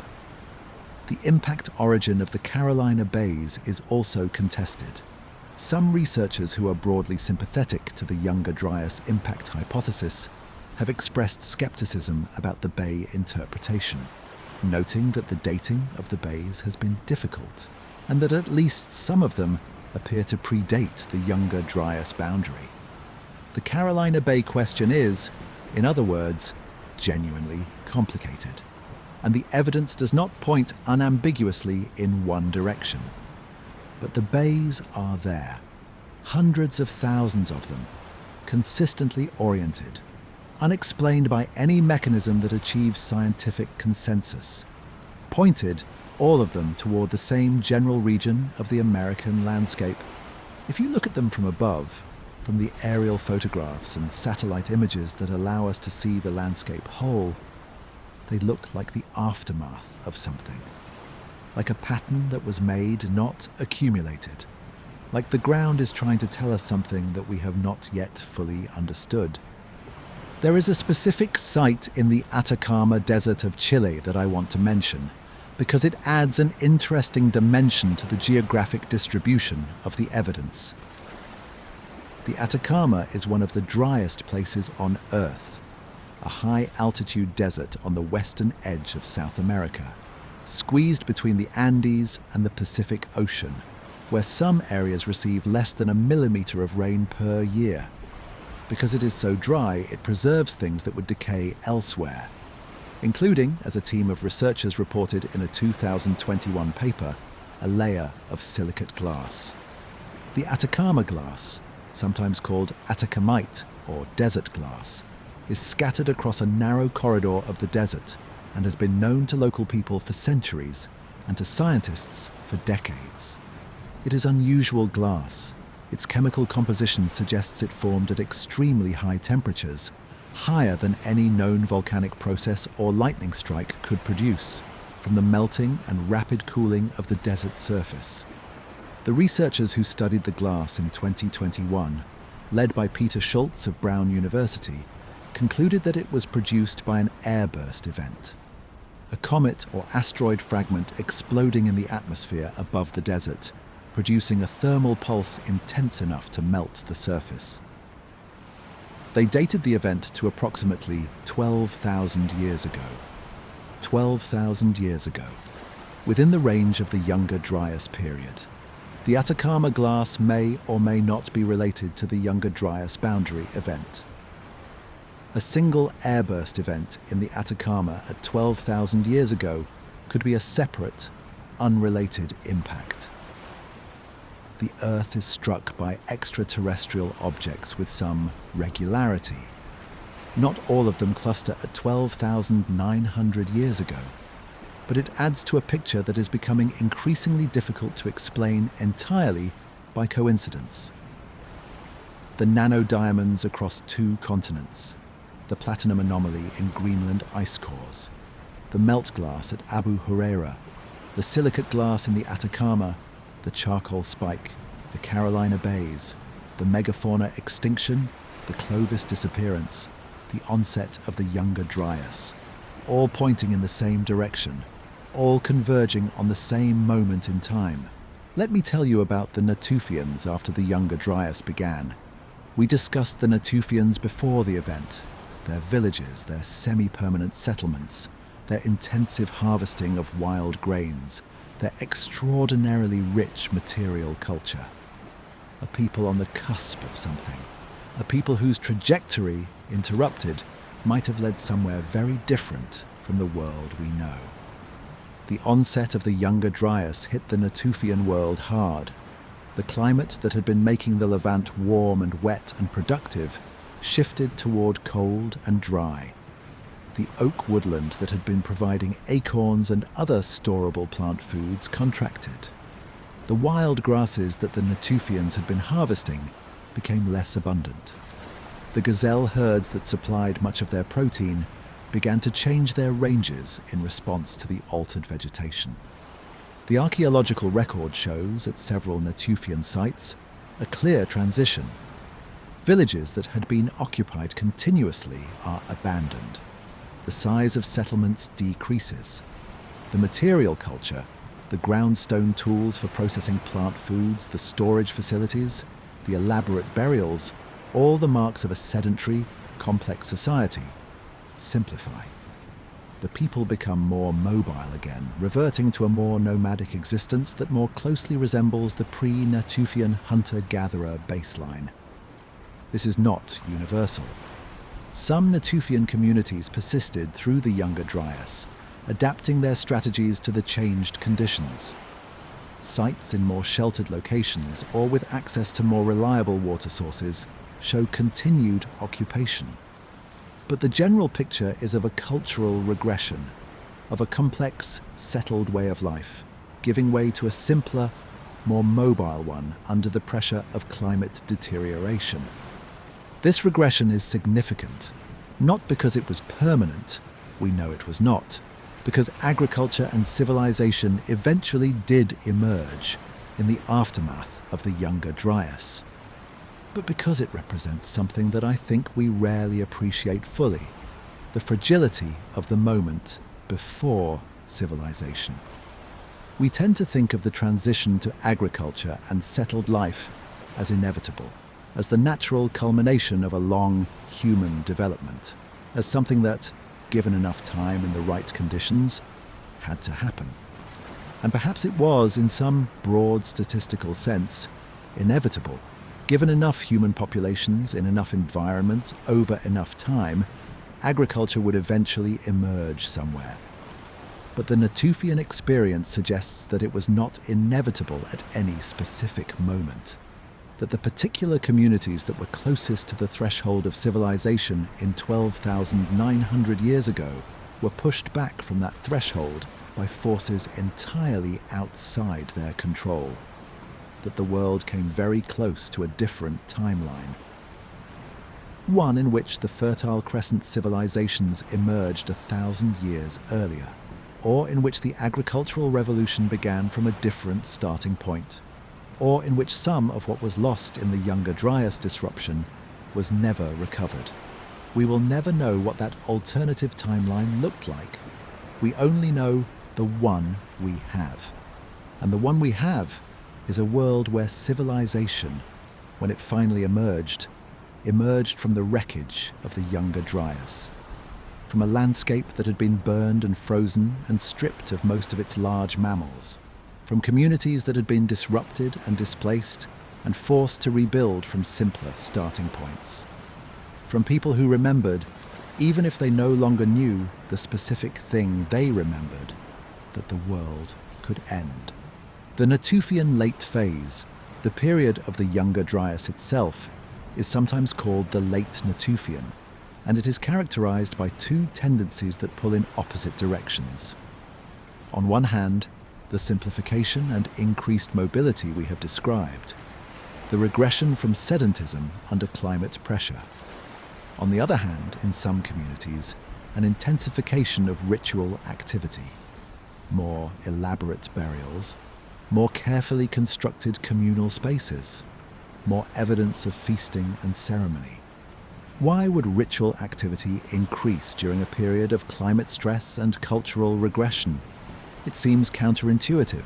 When conditions become harder, you would expect communities to focus on survival rather than ceremony. But this is a pattern that appears repeatedly in the anthropological and historical record. In times of crisis, drought, disease, invasion, catastrophe, ritual activity tends to increase rather than decrease. The ceremonies become more elaborate, the commitments to the sacred more intense, as communities try to make sense of what is happening to them and to maintain the social cohesion that is necessary for collective survival. The increased ritual activity of the late Natufian suggests that the communities experiencing the Younger Dryas understood, at some level, that they were in a crisis, that the world had changed, that something needed to be done, not just practically in terms of adjusting their subsistence strategies, but cosmologically in terms of reorienting their relationship to the powers that governed the world. In other words, they were doing what humans always do in extremis. They were trying to make meaning out of catastrophe, and from that meaning-making over centuries and millennia would eventually come the traditions that we can still partially read today.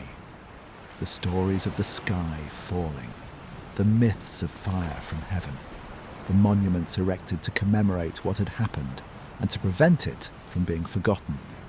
The traditions that would eventually be written down in Sumerian and Akkadian and Hebrew and Greek and Sanskrit and 100 other languages, as stories about gods and floods and the world that was before everything changed. Let me spend some time with the specific question of fire from heaven in the ancient Near Eastern tradition. The Sumerian and Akkadian mythological traditions, which we have explored in depth in relation to the king list and the flood stories, also preserve a rich vocabulary of celestial destruction. The gods who throw thunderbolts, the divine weapons that fall from the sky, the burning that accompanies the exercise of divine power.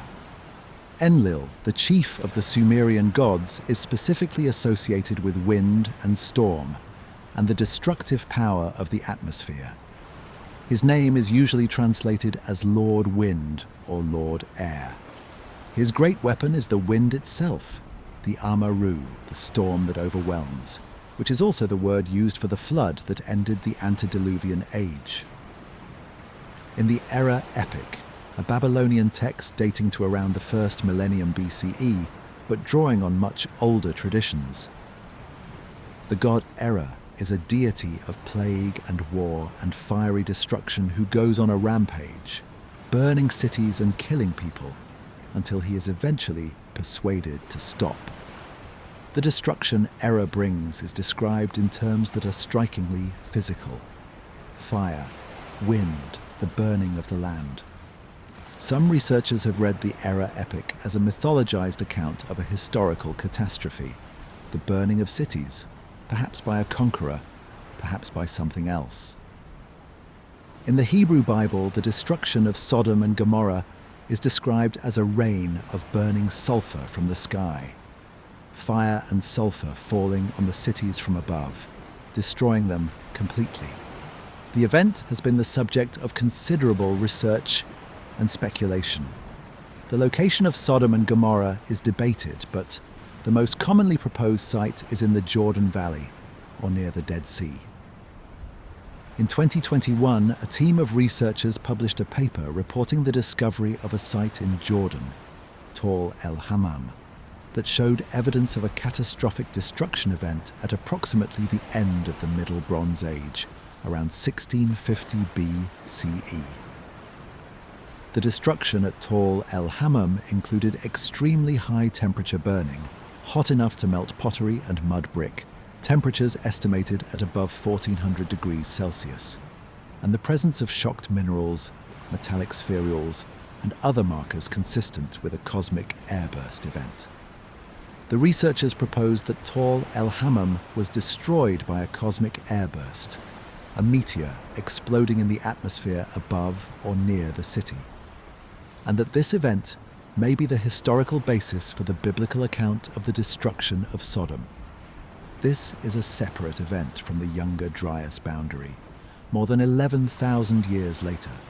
But it is relevant to the broader story we are telling, because it demonstrates that cosmic impact events are not confined to the deep past.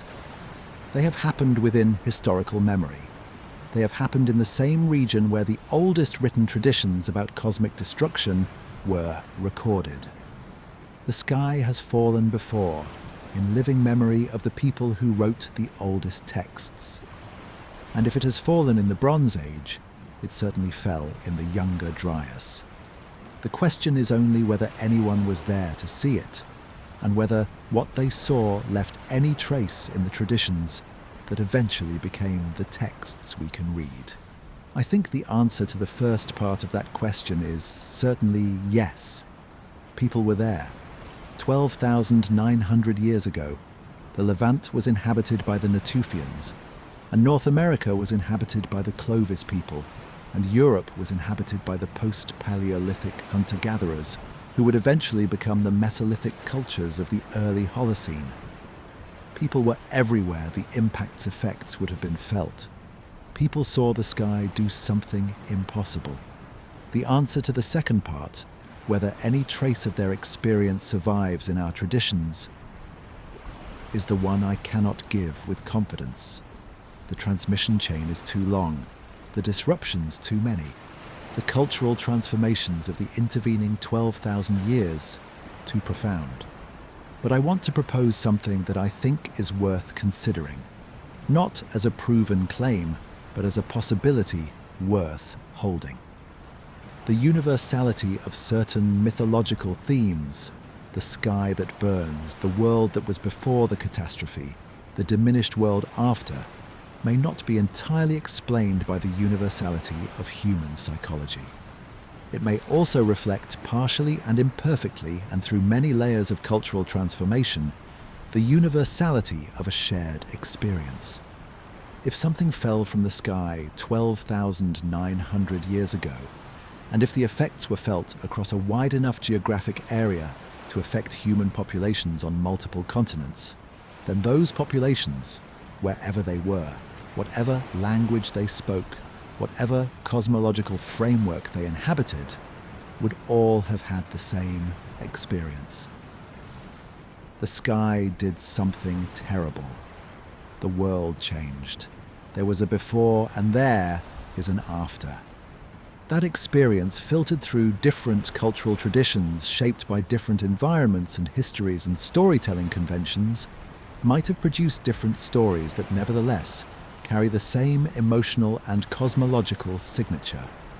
The thunder beings of North America, the sky fire of the Aboriginal Australian traditions, the rains of burning sulfur in the Hebrew Bible, the weapons of the sky gods in Vedic and Sumerian mythology, all of them perhaps different languages for the same original event.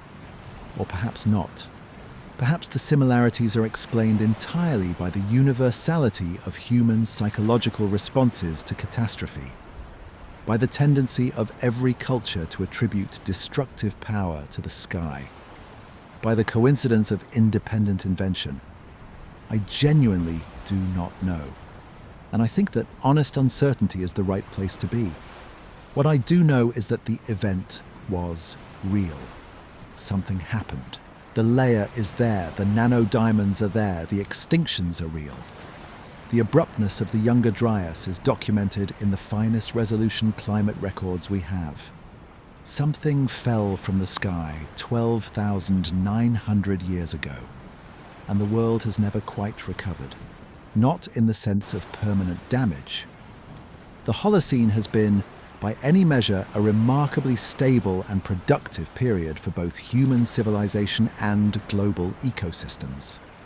The world recovered, in the ecological sense, quite rapidly after the Younger Dryas ended. But in a deeper sense, in the sense of the world as the people of 12,900 years ago knew it never recovered. The megafauna are gone. The ecological communities of the late Pleistocene are gone. The Natufian trajectory was disrupted and replaced by something different. The Clovis culture vanished. And whatever was in the process of becoming in the Fertile Crescent and perhaps elsewhere, in the 1,000 years before the event, whatever the next step in human development might have been, if the climate had continued to warm and the Natufian experiments in sedentism had been allowed to develop uninterrupted, that became something else, something that began from a different place, from a harder starting point, from communities that had survived a catastrophe and carried the memory of it, even if they no longer knew what the memory was of. I want to close this part of our journey tonight with something that is not evidence exactly, but that I find genuinely moving as a way of thinking about what we have been discussing. The Natufians buried their dead with care. Not all cultures in the Paleolithic did. Burial practices varied enormously across time and geography.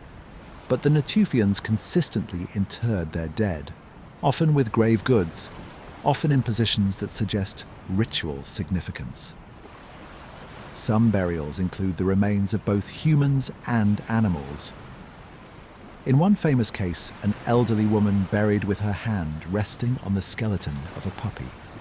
The puppy burial is from a site called Ain Malaha in northern Israel. The woman and the puppy are arranged together in a way that seems deliberate. The woman's arm extended, her hand placed on the animal beside her. The puppy was not buried separately and then placed with the woman. They were interred together in a position that implies relationship. Who was this woman?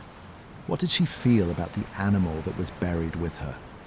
What did the people who buried them together understand about the relationship between humans and dogs? About the significance of that relationship? About what it meant to carry it into death? We cannot know.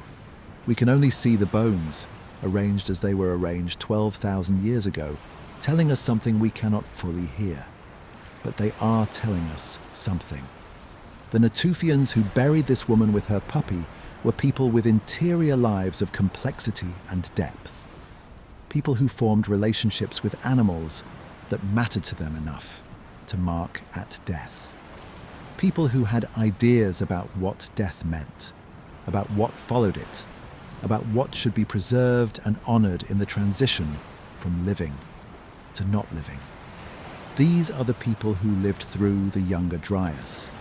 These are the people who saw what the sky did, or whose parents or grandparents saw it, or whose great-grandparents were among the first to face the cold and drought of the climate shift that followed.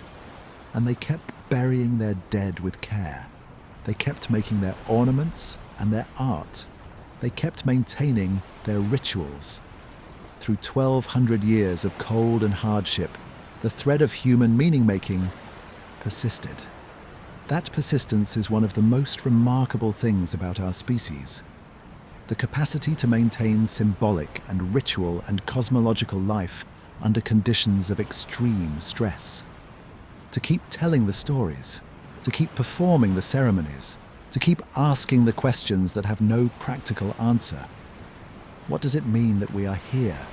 What does it mean that this happened? What do we owe the dead? What do we owe each other? What should we remember? The Natufians kept asking those questions through the Younger Dryas, and eventually, 11,700 years ago, the climate warmed again, and the people who emerged from the other side of the cold were the inheritors of everything those questions had produced. They built Göbekli Tepe. They invented agriculture. They built the first cities. They developed writing. They recorded, in the oldest texts we have, stories about a world before a great catastrophe and the diminished world that came after.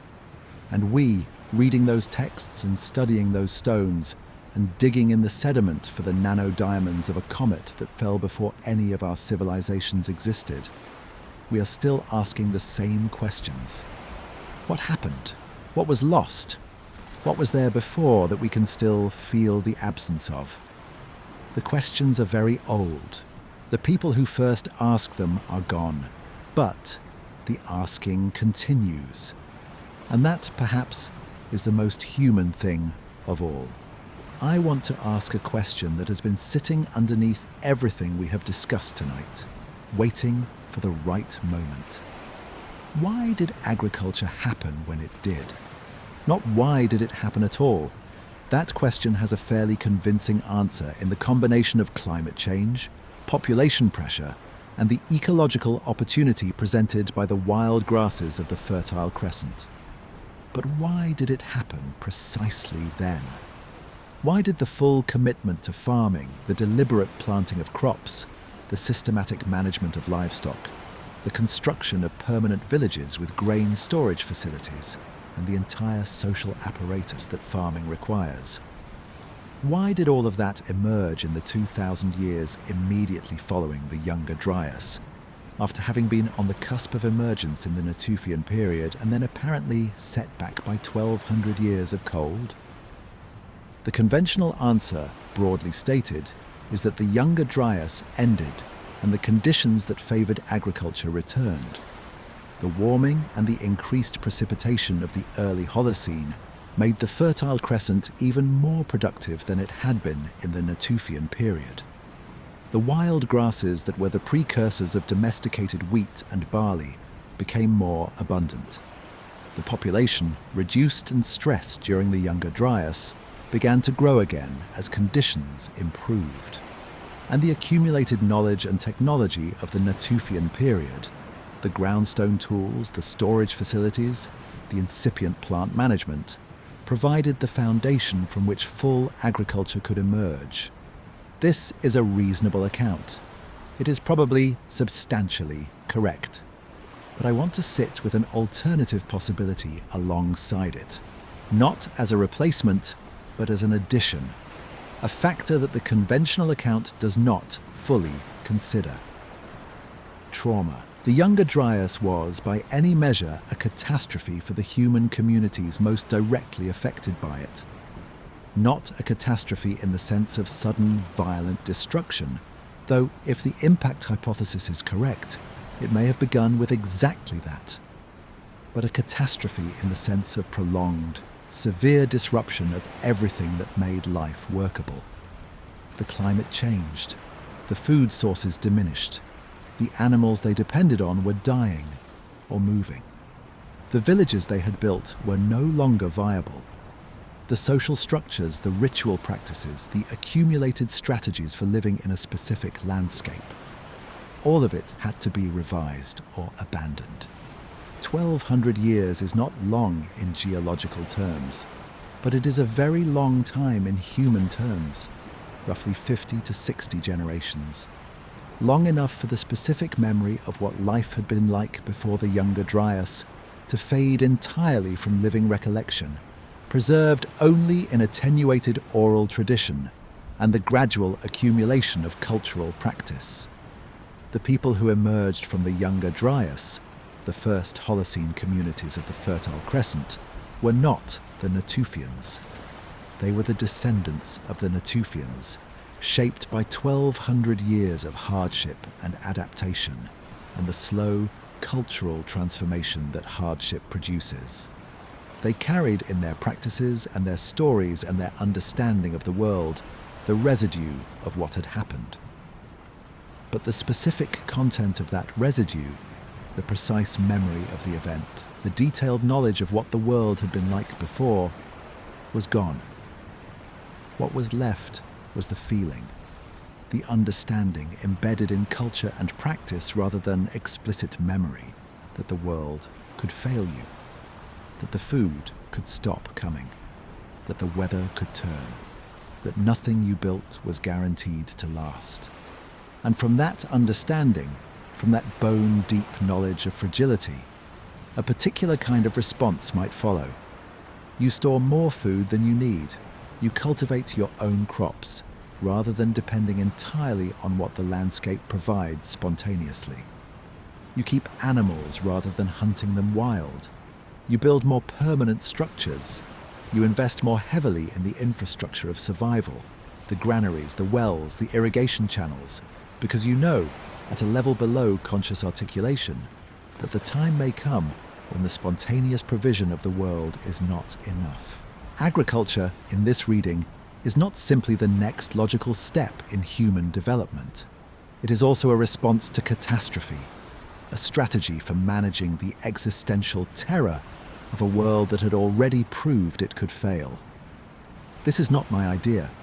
Variants of it have been proposed by several researchers, including the archaeologist Brian Hayden, who has argued that the origins of agriculture are connected to competitive feasting and the management of social prestige in conditions of scarcity, and the historian James C. Scott, who has argued in his book Against the Grain that agriculture was not simply adopted by rational actors optimizing their subsistence, that it involves significant costs and trade-offs, and that the question of why anyone would choose it requires a more complex answer than simple economic rationality. Neither Hayden nor Scott specifically invokes the Younger Dryas Impact Hypothesis. They are making broader arguments about the social and psychological dynamics of the agricultural transition, but their arguments are consistent with a picture in which trauma, the memory of catastrophe, however attenuated and transformed, plays a role in driving the behavioral changes that produced farming. There is another dimension to this that I find particularly compelling, and it connects the story of the Younger Dryas back to the story we explored in another video, the story of the Sumerian king list and the antediluvian world. The Sumerian tradition, as we have discussed at length, preserves a vivid and detailed picture of a world before a great flood, a world in which kings ruled for impossibly long periods, in which divine beings moved freely among humans, in which the connection between heaven and earth was more immediate and more sustaining than anything that came after the catastrophe. That tradition was written down in Mesopotamia roughly 5,000 years ago. The events it describes, if they have any historical basis at all, occurred many thousands of years before that. The chain of transmission, from whatever original experience generated the tradition to the clay tablets of historical Sumer, is so long and so broken that we cannot trace it with any confidence. But here is what I keep thinking about. The Sumerian word for the Great Flood, Amaru, is not a word for ordinary flooding. It is a word for the catastrophic, the world ending, the event that sweeps everything away and leaves nothing unchanged. And the Sumerian tradition consistently describes this flood as something that came from above as well as from the waters below. The sky was involved. The gods of the sky, Enlil and his assembly, made the decision. The destruction was not just water, it was divine, aerial, total. The end of the antediluvian world in the Sumerian tradition was not a flood in the sense we usually imagine when we think of Noah's Ark and rising waters. It was something more complex, something that involved the sky. What if the tradition is remembering, however distantly and however transformed, an event that was both aerial and aquatic? An impact event that caused atmospheric disruption, and triggered or contributed to the climate shift that produced the Younger Dryas, which in turn disrupted the hydrological cycle and produced the droughts and floods that the tradition remembers as the Great Catastrophe. The Younger Dryas did both. It was cold and dry in some regions, producing drought. In other regions, the disruption of normal precipitation patterns produced flooding. The collapse of the North Atlantic circulation affected not just temperature, but the entire pattern of moisture distribution across the northern hemisphere. The event was not simply a flood, or simply a drought, or simply a cosmic impact. It was all of these things, expressed differently in different places, over the course of the 1,200 years it lasted. A tradition that remembered all of that tried to encode the totality of the catastrophe in a narrative framework, might well produce something that looks like the Sumerian flood myth. A disaster that involved the sky and the waters simultaneously. A destruction that was total and world-ending. A world that was different before and after, with the catastrophe as the hinge. I am not claiming that the Sumerian flood myth is a direct memory of the Younger Dryas Impact Hypothesis. The dating does not line up neatly. The Younger Dryas boundary is at 12,900 years ago, and the earliest Sumerian civilizations are roughly 5,000 to 6,000 years ago, with the oral traditions presumably predating the written record by some unknown period. The gap between the event and the first writing is enormous, and many catastrophes, floods, droughts, earthquakes, occurred in the intervening millennia that could have generated or reinforced flood mythology. But the structural parallels are suggestive, the world before the catastrophe being better and more divine than the world after. The catastrophe involving both sky and water. The transmission of knowledge across the catastrophe as a sacred responsibility. The diminished world after, whose inhabitants feel the loss of something they cannot quite name. All of these themes fit a tradition that is trying to remember, across a very long time and through many layers of cultural transformation, the experience of the Younger Dryas and whatever triggered it. Let me tell you about something called the Tolman's bolide hypothesis. Alexander Tolman was an Austrian geologist who proposed, in 1992, along with his wife Edith Kristen Tolman, that a comet struck the Earth approximately 10,000 years ago, well within the range of human memory and cultural transmission, producing catastrophic effects that were the origin of the world's flood myths. The Tolmans argued that the simultaneous appearance of flood myths in cultures around the world was not coincidental and not explained by psychological universals, but reflected a genuine shared experience of a catastrophic impact. Their specific claim, a comet striking around 10,000 years ago, does not align precisely with the Younger Dryas boundary at 12,900 years ago. But the broader argument anticipates the Younger Dryas Impact Hypothesis in important ways. The idea that a cosmic impact event could have occurred within the time frame of human cultural memory, and that the myths of world-ending flood and skyfire are the cultural residue of that event. The Tolmans were dismissed by the mainstream geological community at the time. The evidence they cited was not sufficient to support their specific claims, and the methodology of reading cosmic impact events from mythological traditions was, and remains, viewed with considerable skepticism by most scientists. But the basic question they were asking, could a cosmic impact within the past 15,000 years have generated the world's flood traditions? Is the same question that the Younger Dryas Impact Hypothesis is now being asked, and the evidence base for the YDIH is substantially stronger than what the Tolmans had available in 1992. The question remains open. It may remain open for a long time. The mechanisms of cultural transmission across 12,000 years are not well enough understood to allow us to trace specific mythological traditions back to specific historical events with any confidence. The Younger Dryas. Impact hypothesis itself has not achieved scientific consensus. The connection between the impact hypothesis and the ancient flood traditions is, at best, a compelling possibility rather than an established fact. What I can say with confidence is this: something happened 12,900 years ago. The evidence for that something is substantial. The effects of that something on the climate, on the megafauna, on the human cultures of North America and the Middle East were significant enough to register in the archaeological and geological record. And the human beings who experienced those effects were fully modern people, fully capable of forming memories and telling stories and transmitting cultural knowledge across generations. The rest is uncertainty, productive uncertainty, the kind of uncertainty that generates questions worth spending a lifetime with. There is a concept in archaeology called the founder effect.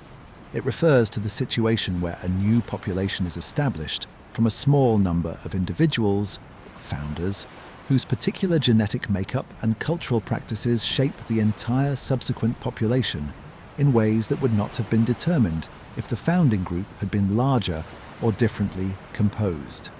The Younger Dryas bottleneck, if the impact hypothesis is correct, and even if it is not, was a founder event for human civilization. The communities that survived the 1,200 years of climate disruption and emerged into the early Holocene were a subset of the communities that had existed before. They carried with them the particular practices, the particular stories, the particular cosmological frameworks that had helped them survive. Other practices and stories and frameworks were lost. What survived, in other words, was selected. Not by deliberate choice, but by the brutal filter of catastrophe and the subsequent generation-by-generation decisions about what was important enough to remember and transmit. The stories that survived the Younger Dryas and eventually became the written traditions of the ancient world were not random. They were the stories that communities under extreme stress chose to keep, that shamans and elders and storytellers chose to maintain, that were embedded in ritual and practice in ways that gave them staying power across centuries of disruption. What kinds of stories survive catastrophe? What kinds of knowledge does a community under extreme stress choose to preserve? The practical knowledge, certainly. How to find water, how to identify edible plants, how to track animals, how to read the weather. The knowledge that keeps you alive when the ordinary systems of support have failed. But also the meaning-making knowledge, the stories that explain why the catastrophe happened, that identify the forces responsible, that provide a framework for understanding a world that has suddenly become incomprehensible, that offer some prospect of restoration, of the world becoming right again, of the divine favor returning, of the connection to heaven being re-established. These are the stories that became the myths, the traditions about the world before the flood, the accounts of the sky fire and the burning and the great death of the animals, the narratives of the survivors and the knowledge they carried, and the new world they built from the ruins of the old. They are not accurate history. They are accurate emotional truth. They preserve not the specific facts of what happened, but the felt sense of it, the terror, the loss, the grief, the determination to survive, the hope that the world could be good again. And that felt sense, transmitted across 12,000 years of human history, may be one of the deepest and most persistent threads in all of human culture. The oldest stories are about the end of the world and its beginning. Every culture has them. Every civilization in its founding texts looks back to a catastrophe and forward from it. The Sumerians and their flood, the Hindus and their Manu, the Greeks and their Deucalion. the Hebrews and their Noah, the Maya and their world ages, the Norse and their Ragnarok, which is both the end of the world and the beginning of the next one. All of them are saying the same thing in their different languages and their different narrative frameworks. Something happened. It was terrible. We survived, and we have been trying to understand it ever since. I want to spend some time with the specific question of why nobody remembers. The title of tonight's video, "What if a comet ended the last ice age and nobody remembers?" is a question that assumes a particular answer.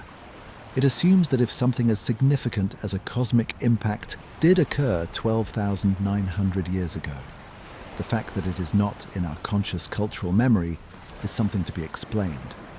But is it really surprising? Consider what 12,900 years represents in human terms. At 25 years per generation, that is roughly 516 generations. 500 generations of people living and dying, each generation transmitting what it knew to the next, each transmission introducing its small distortions and omissions and elaborations. 500 generations of climate change and migration and cultural evolution, and the rise and fall of languages, and the replacement of one symbolic system by another. The wonder is not that we no longer have a clear memory of the Younger Dryas impact. The wonder is that we have anything at all. And perhaps we do. Perhaps the myths of the memory, perhaps the stories of fire from heaven and the world before the flood are not the inventions of people who never experienced such things, but the attenuated, transformed, multiply-translated residue of people who did.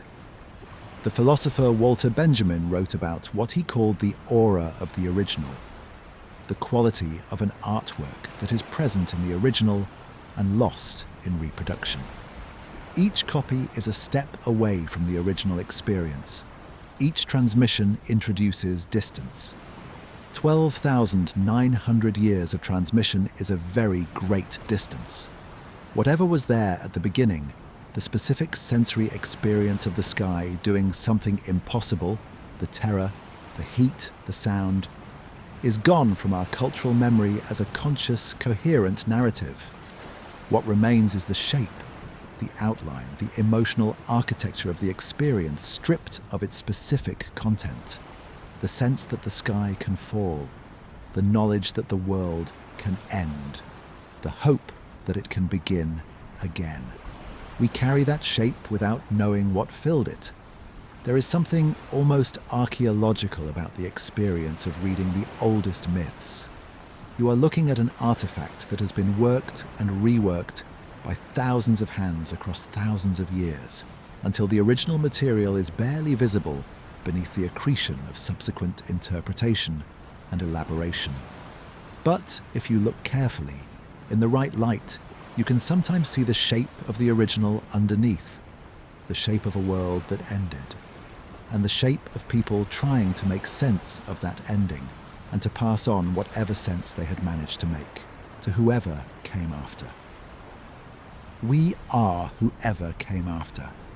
We are still reading the shape, still trying to understand what the original material was, still asking the question that every generation since the Younger Dryas has been asking, in its own vocabulary and its own framework. What happened? What was there before? And why does it matter now? It matters because we are made of it.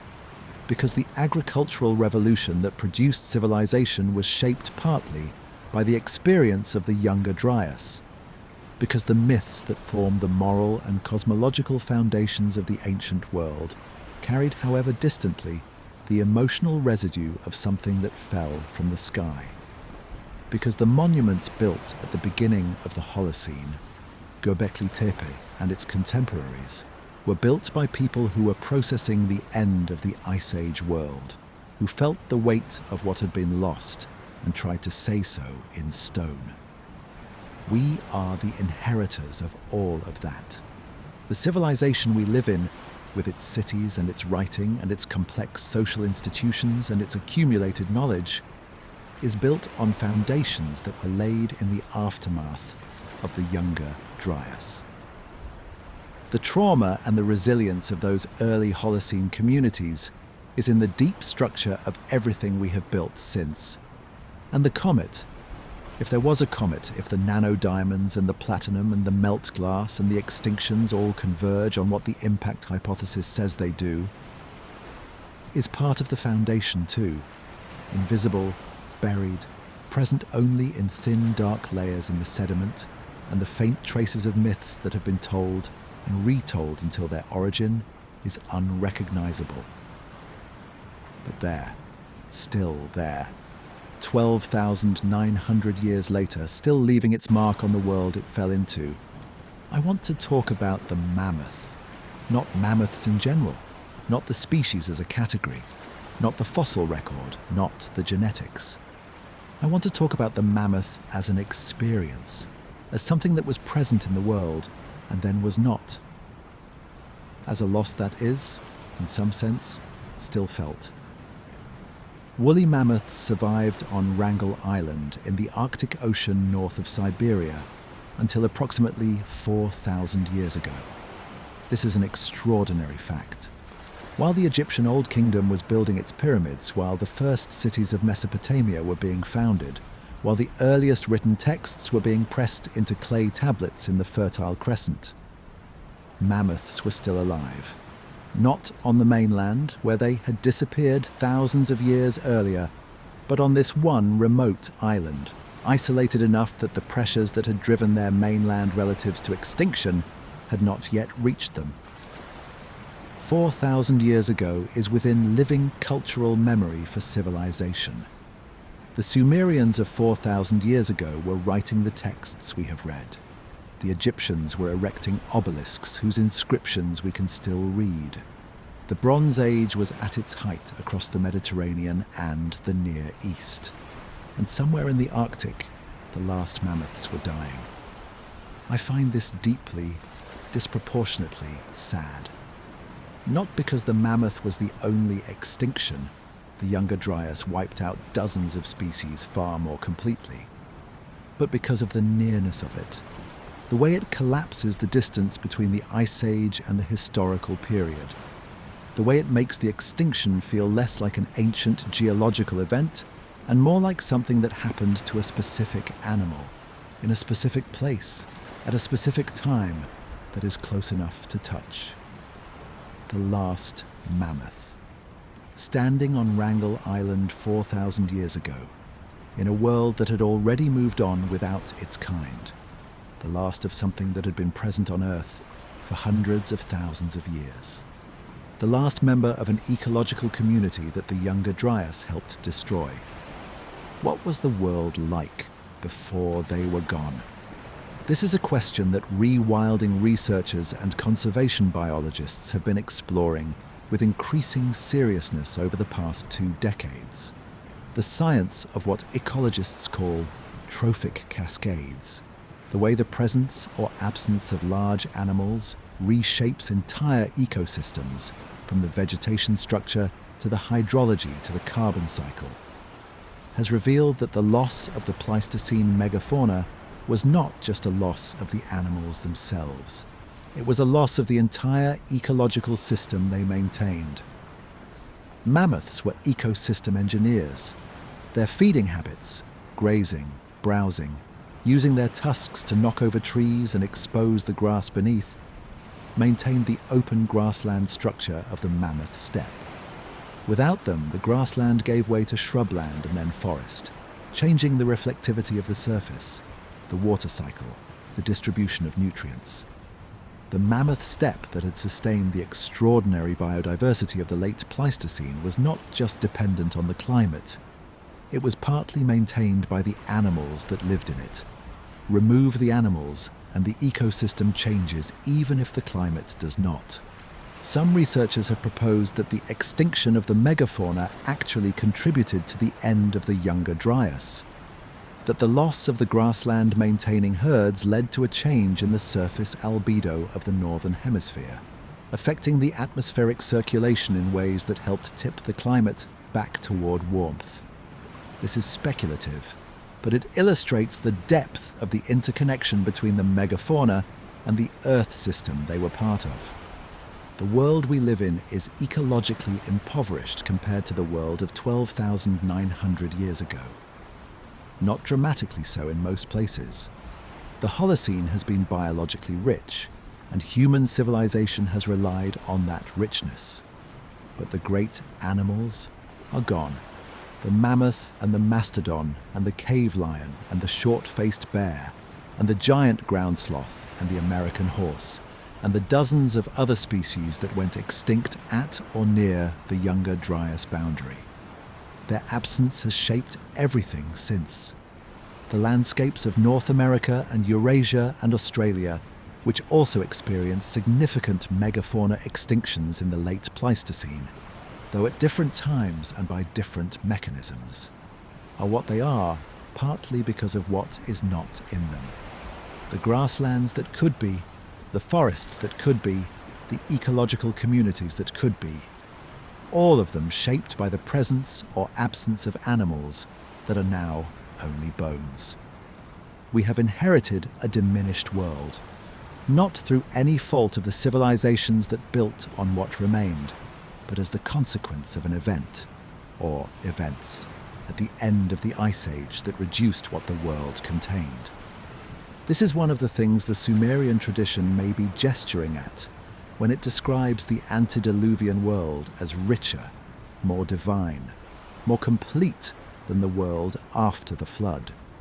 Not just richer in spiritual terms, richer in the actual material sense of a world that contained more kinds of life, more kinds of abundance, more of the extraordinary ecological complexity that the Pleistocene had built over hundreds of thousands of years. The world before the flood was bigger, more full, more alive, and we are living in what came after. Let me talk about Randall Carlson, because his work represents a particular way of engaging with the Younger Dryas and its aftermath that is different from both mainstream academic science and the more speculative alternative history tradition.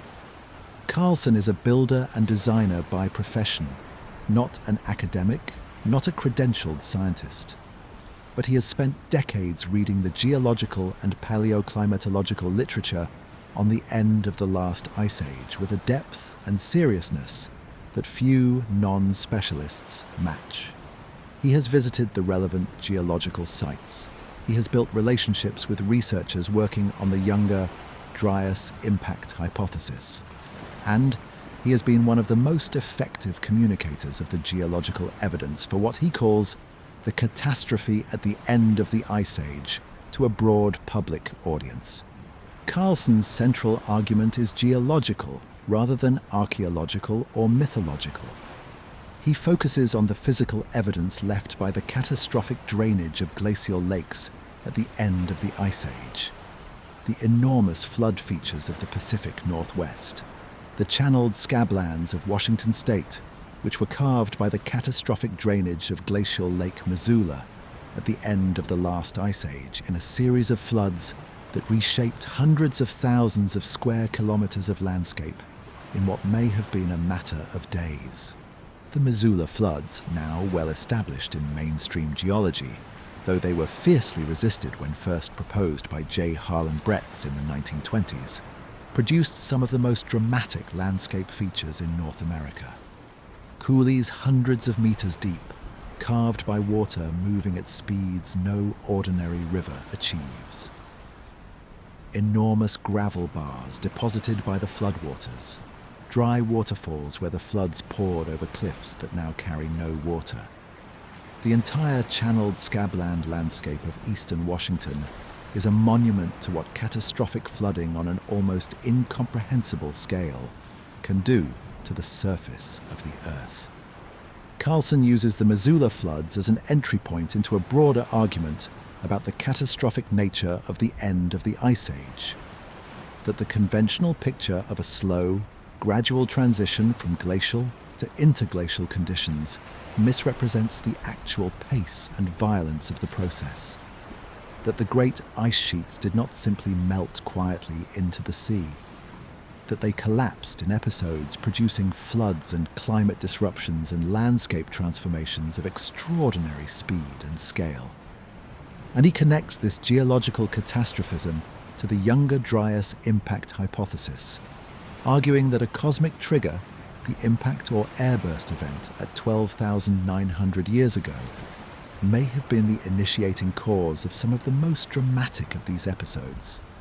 Carlson has been criticized by scientists who feel he overstates the certainty of the impact hypothesis and understates the complexity of the geological record. Some of his specific claims about the timing and mechanism of various glacial events do not align precisely with the mainstream scientific literature.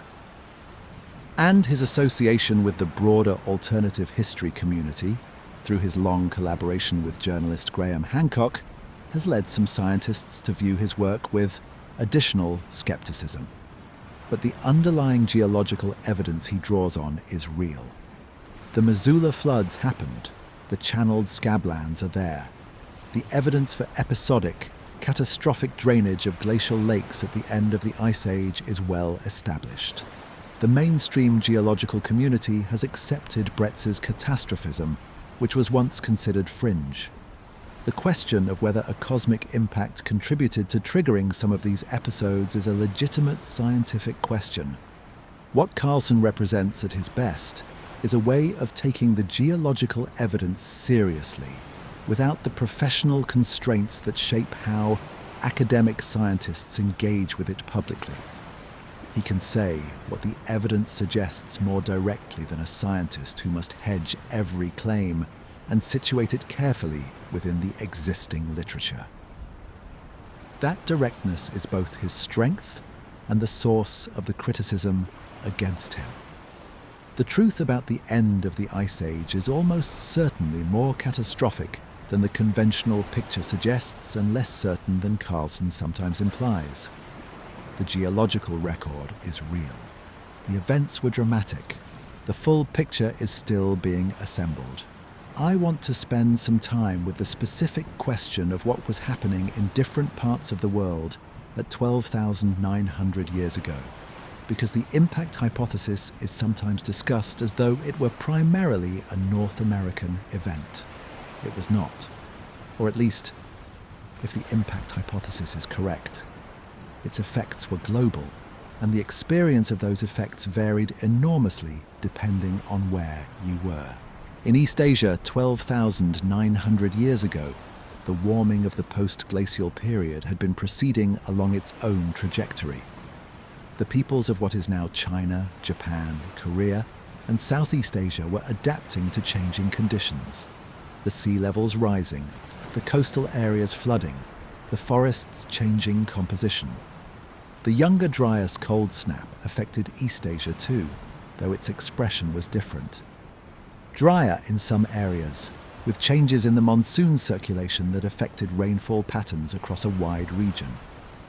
In East Asia, the Younger Dryas is sometimes called the Younger Dryas equivalent, or the East Asian Younger Dryas, and its expression in the geological record is somewhat different from its expression in the North Atlantic region. This geographic variability is actually predicted by the impact hypothesis. The effects of an airburst event over North America and the subsequent atmospheric and oceanographic disruptions would have propagated differently to different parts of the world, arriving with different intensities and at slightly different times. The peoples of East Asia at 12,900 years ago had their own traditions, their own cosmological frameworks, their own ways of understanding the sky and the catastrophe it might bring. Whether any of those traditions preserve memories of the Younger Dryas event specifically is impossible to say with confidence. But the Chinese mythology of the 10 suns, a tradition in which 10 suns appeared in the sky simultaneously and the world was burned until the archer Yi shot down 9 of them and restored the normal order, has been noted by some researchers as a possible sky fire tradition. The 10 suns appearing at once the simultaneous entry of multiple comet fragments into the atmosphere, each burning bright as the sun. This is a very speculative interpretation. Chinese mythology is rich and complex, and has been interpreted in many ways, and the Ten Suns tradition has conventional mythological readings that do not require a cosmic impact. But the image itself, multiple sun-like objects appearing simultaneously, the world burning, is precisely what a fragmented comet bombardment would produce if you lacked the vocabulary to describe it any other way. In Africa, the picture at 12,900 years ago is less well studied in relation to the Younger Dryas. The African humid period, a period of increased rainfall and vegetation in the Sahara and sub-Saharan Africa, had been underway, and the Younger Dryas interrupted it, producing a brief return to drier conditions before the African humid period resumed in the early Holocene. The peoples of Africa were living through their own version of the climate disruption, adapting to their own landscape's version of what the Younger Dryas brought.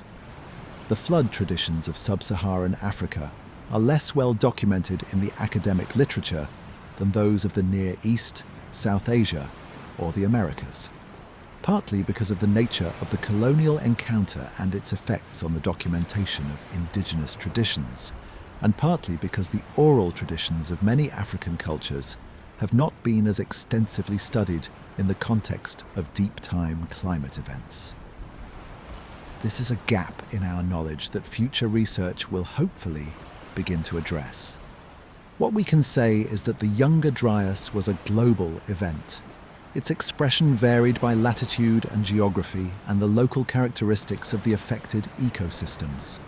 But its fundamental cause, whatever it was global, and its effects rippled through the Earth system in ways that reached every inhabited corner of the planet. Every human being alive at 12,900 years ago experienced something.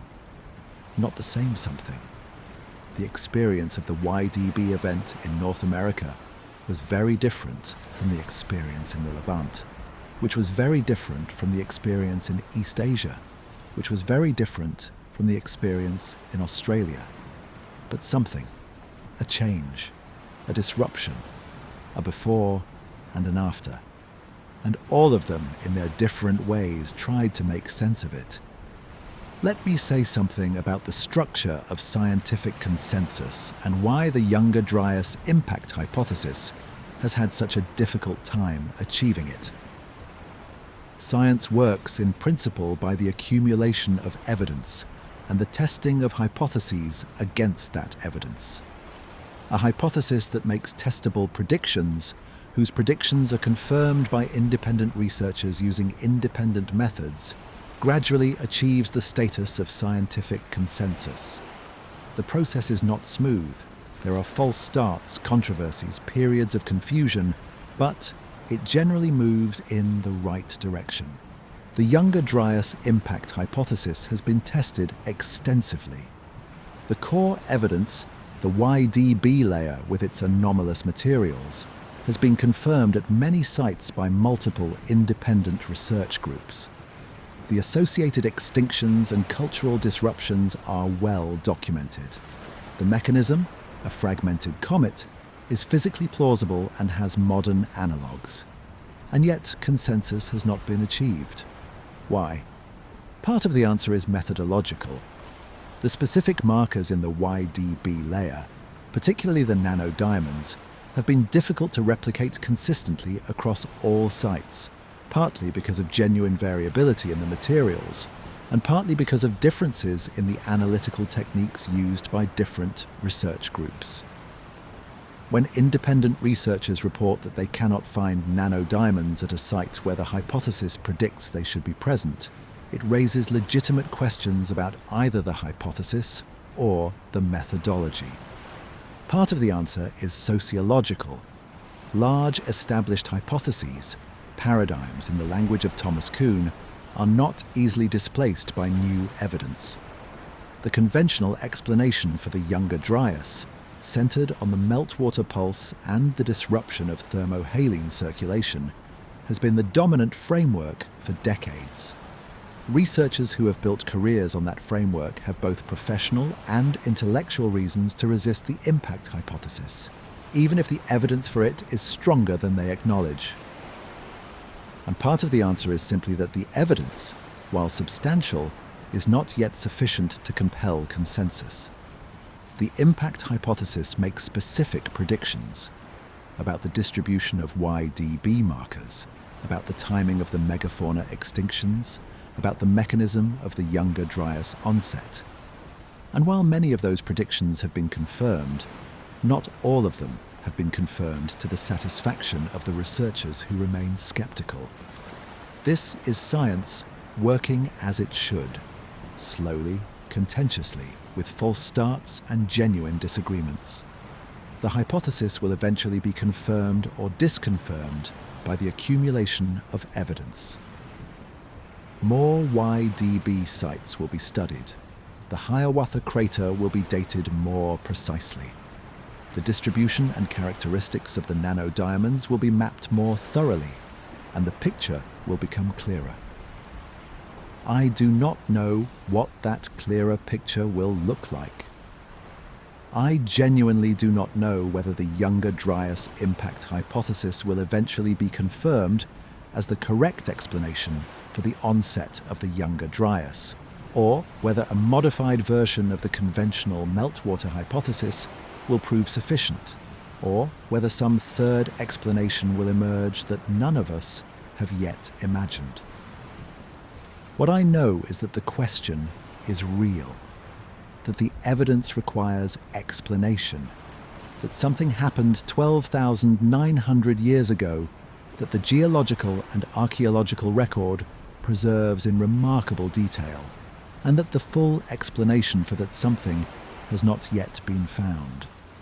And that sitting with that not knowing, holding the question open, resisting the temptation to reach for a premature answer, is the most honest position available to anyone who is paying attention. The not knowing is uncomfortable. We are pattern-seeking creatures built by evolution to find explanations for things that threaten us, to close the loop between cause and effect as quickly as possible. The open question, the genuine uncertainty, violates something deep in our cognitive architecture. But the open question is also where the most interesting thinking happens, where the next insight is waiting, where the evidence that will eventually resolve the question has not yet been found.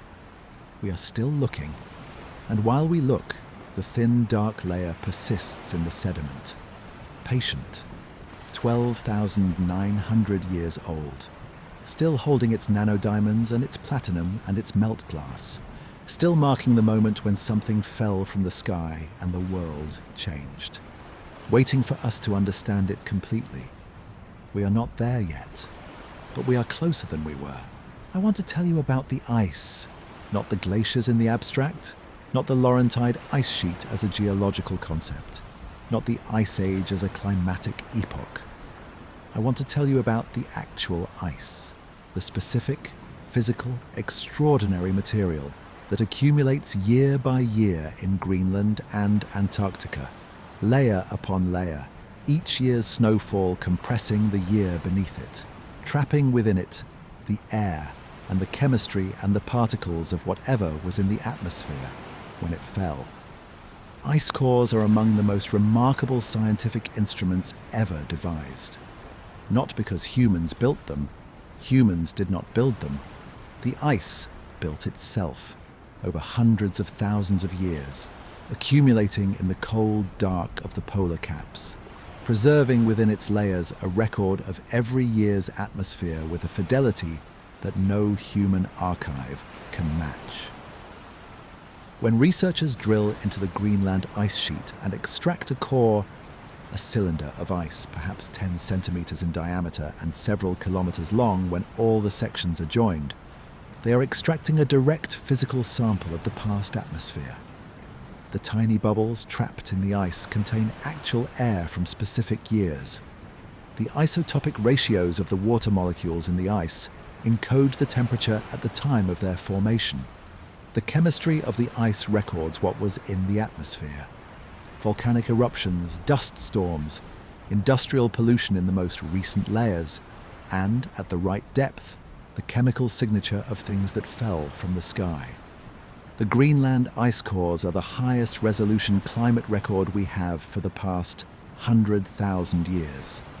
In the most carefully analysed sections, individual years can be distinguished. Seasons can sometimes be distinguished. The record is not perfect.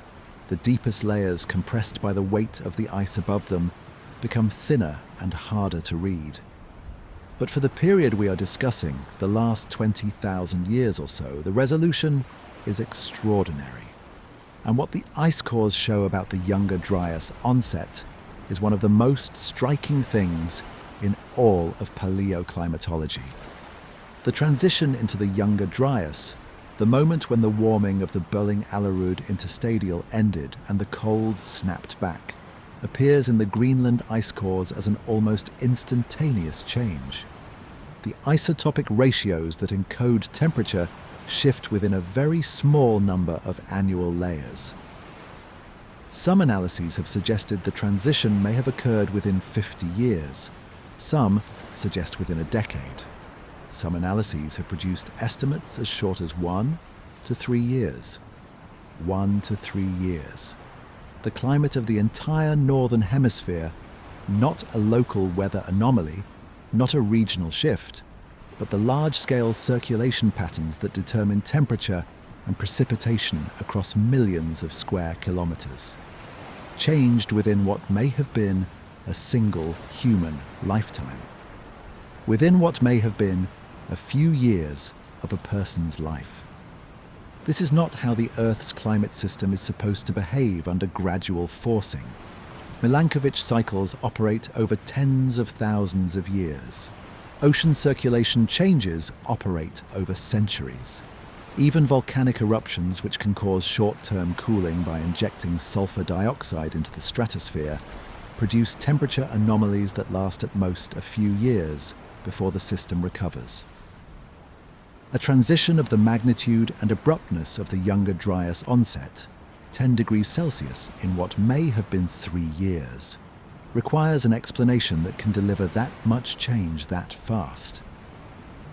The meltwater pulse hypothesis can explain a shutdown of the thermohaline circulation, which would produce significant cooling.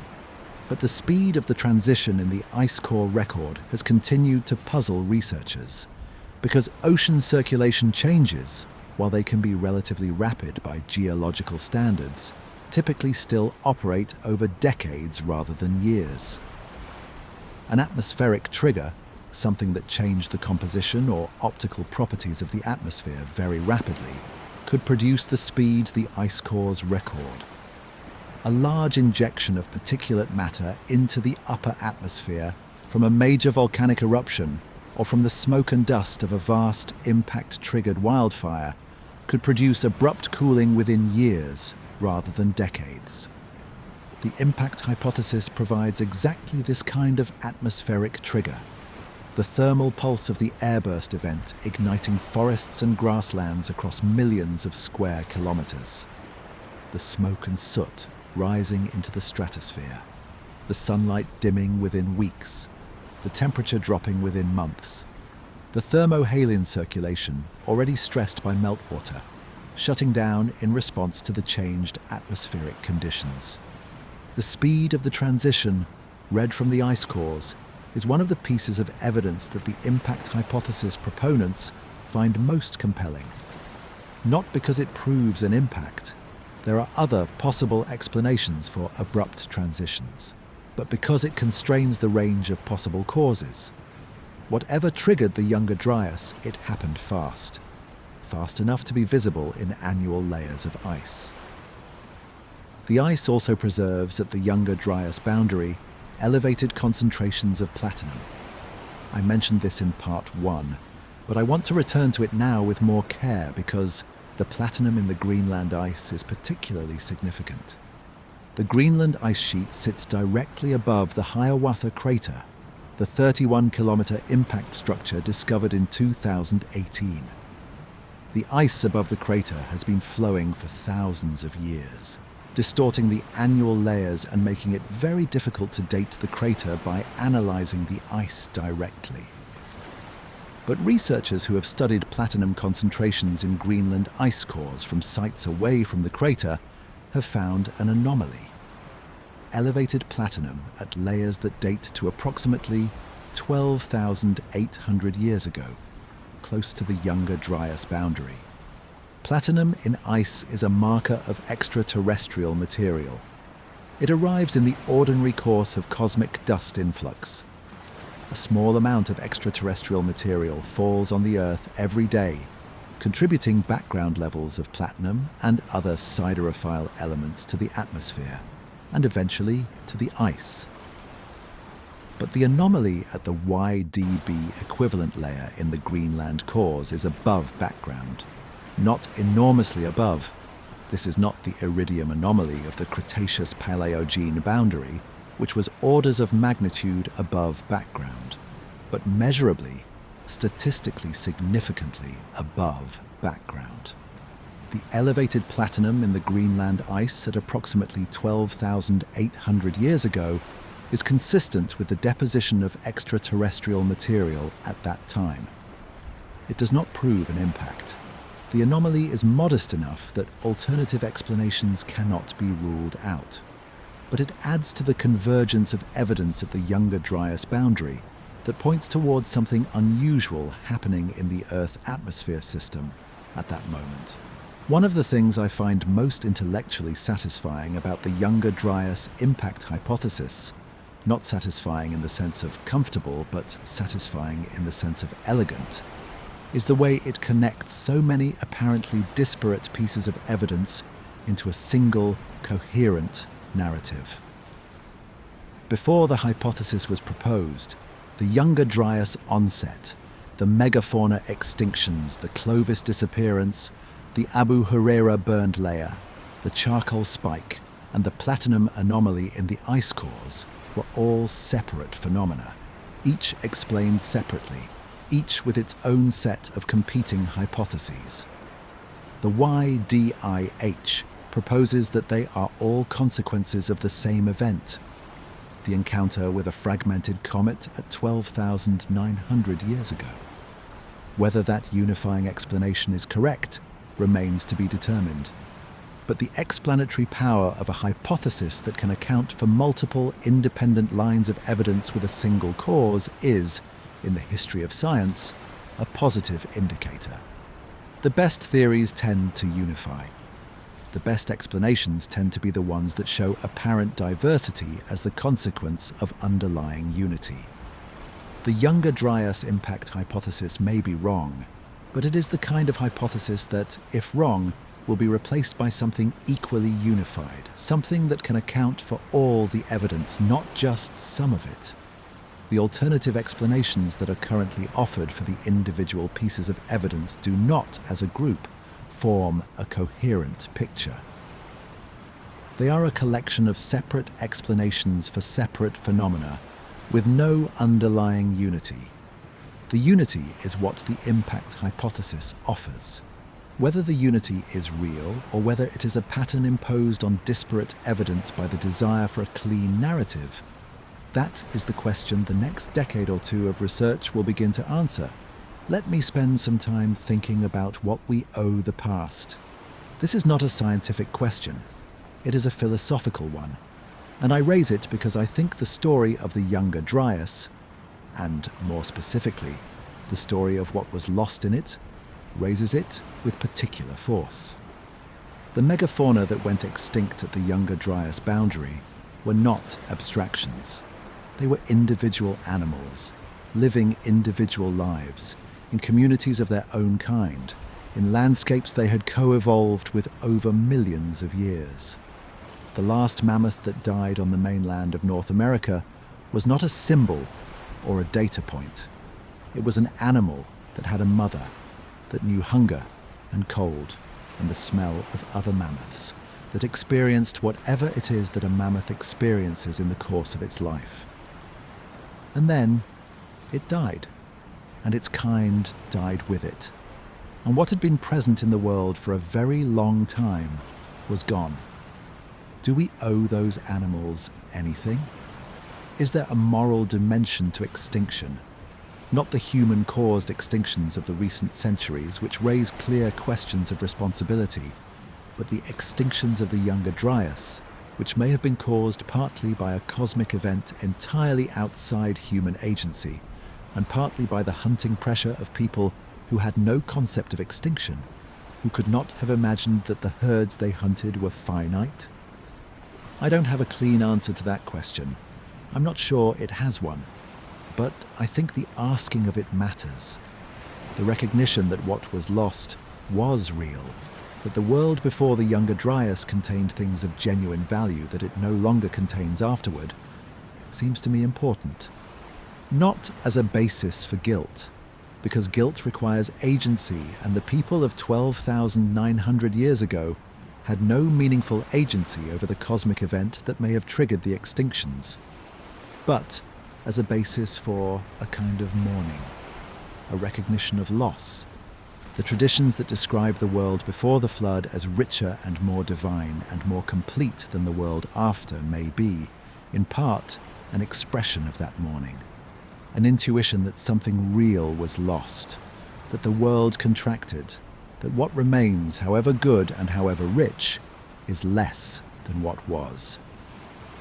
I find that intuition worth taking seriously, not because I think the antediluvian world was literally inhabited by gods, or that the pre-Younger Dryas world was a paradise, but because the intuition that something has been lost, that the world we live in is a diminished version of something that preceded it, may be tracking something real. The world we live in is ecologically diminished compared to the late Pleistocene. That is simply true. The megafauna are gone. The ecological communities they maintained are gone.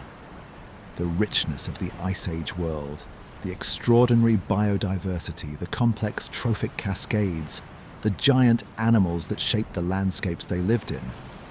All of that is absent from the world we have inherited. We did not personally lose it.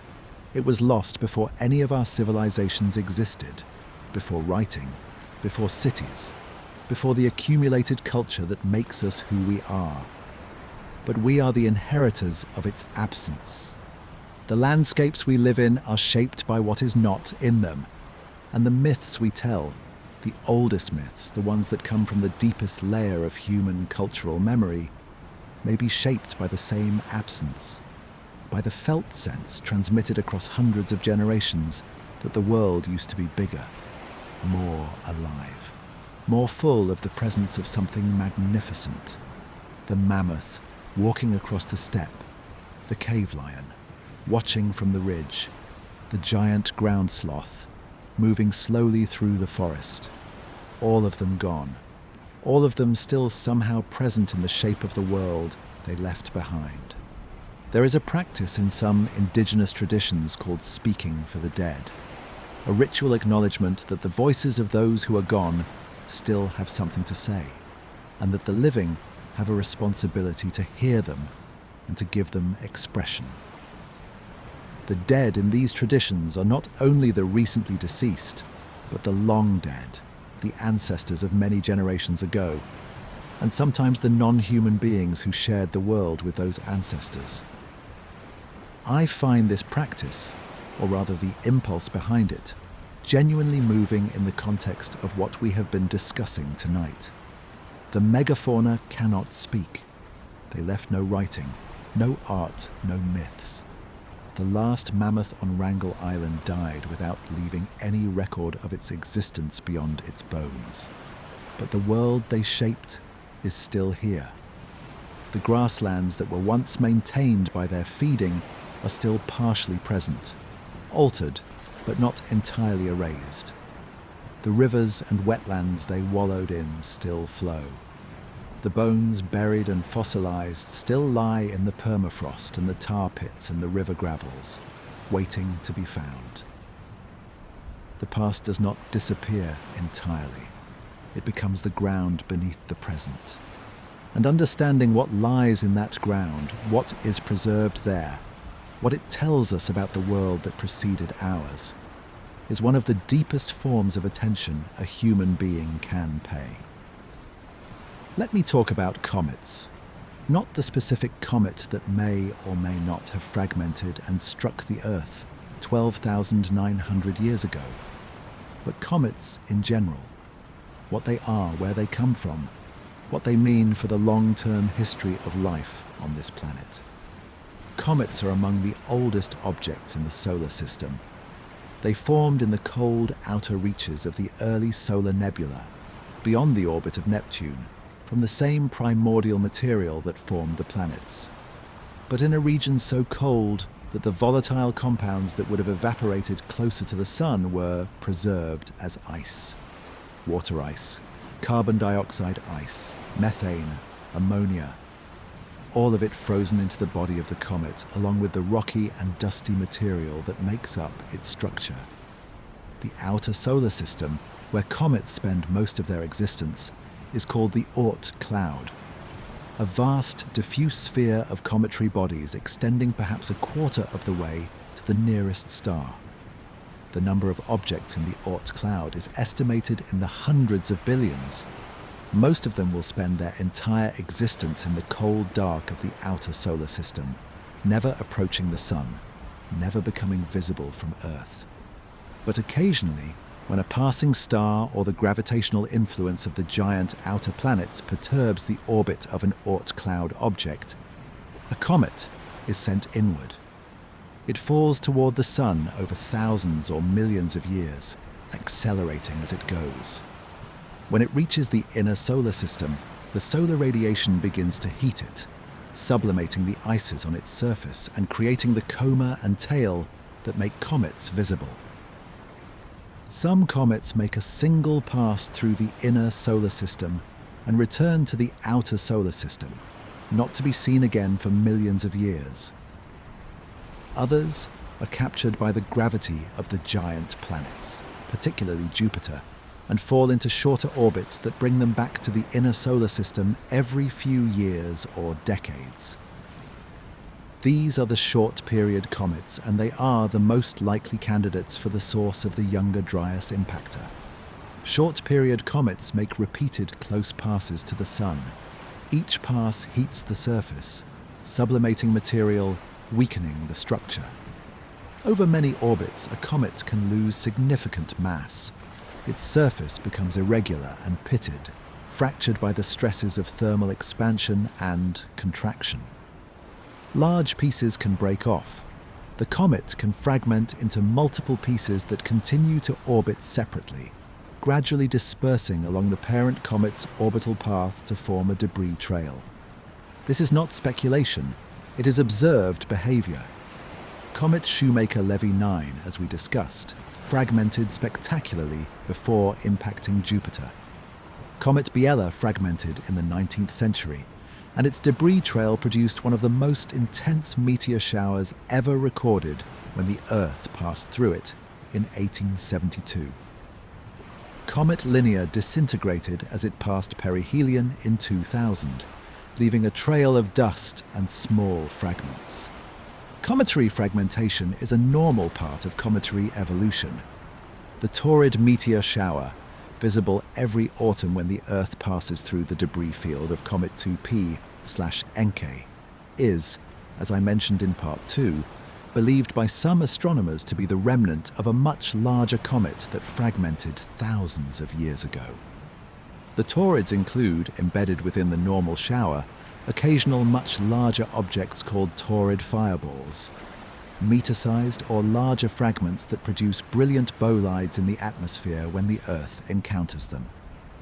The astronomer David Asher of the Armagh Observatory and his colleagues have calculated that the Taurid debris field contains several dense swarms, concentrations of material along specific parts of the orbital path, and that when the Earth passes through these swarms, the rate of large Taurid fireballs increases significantly.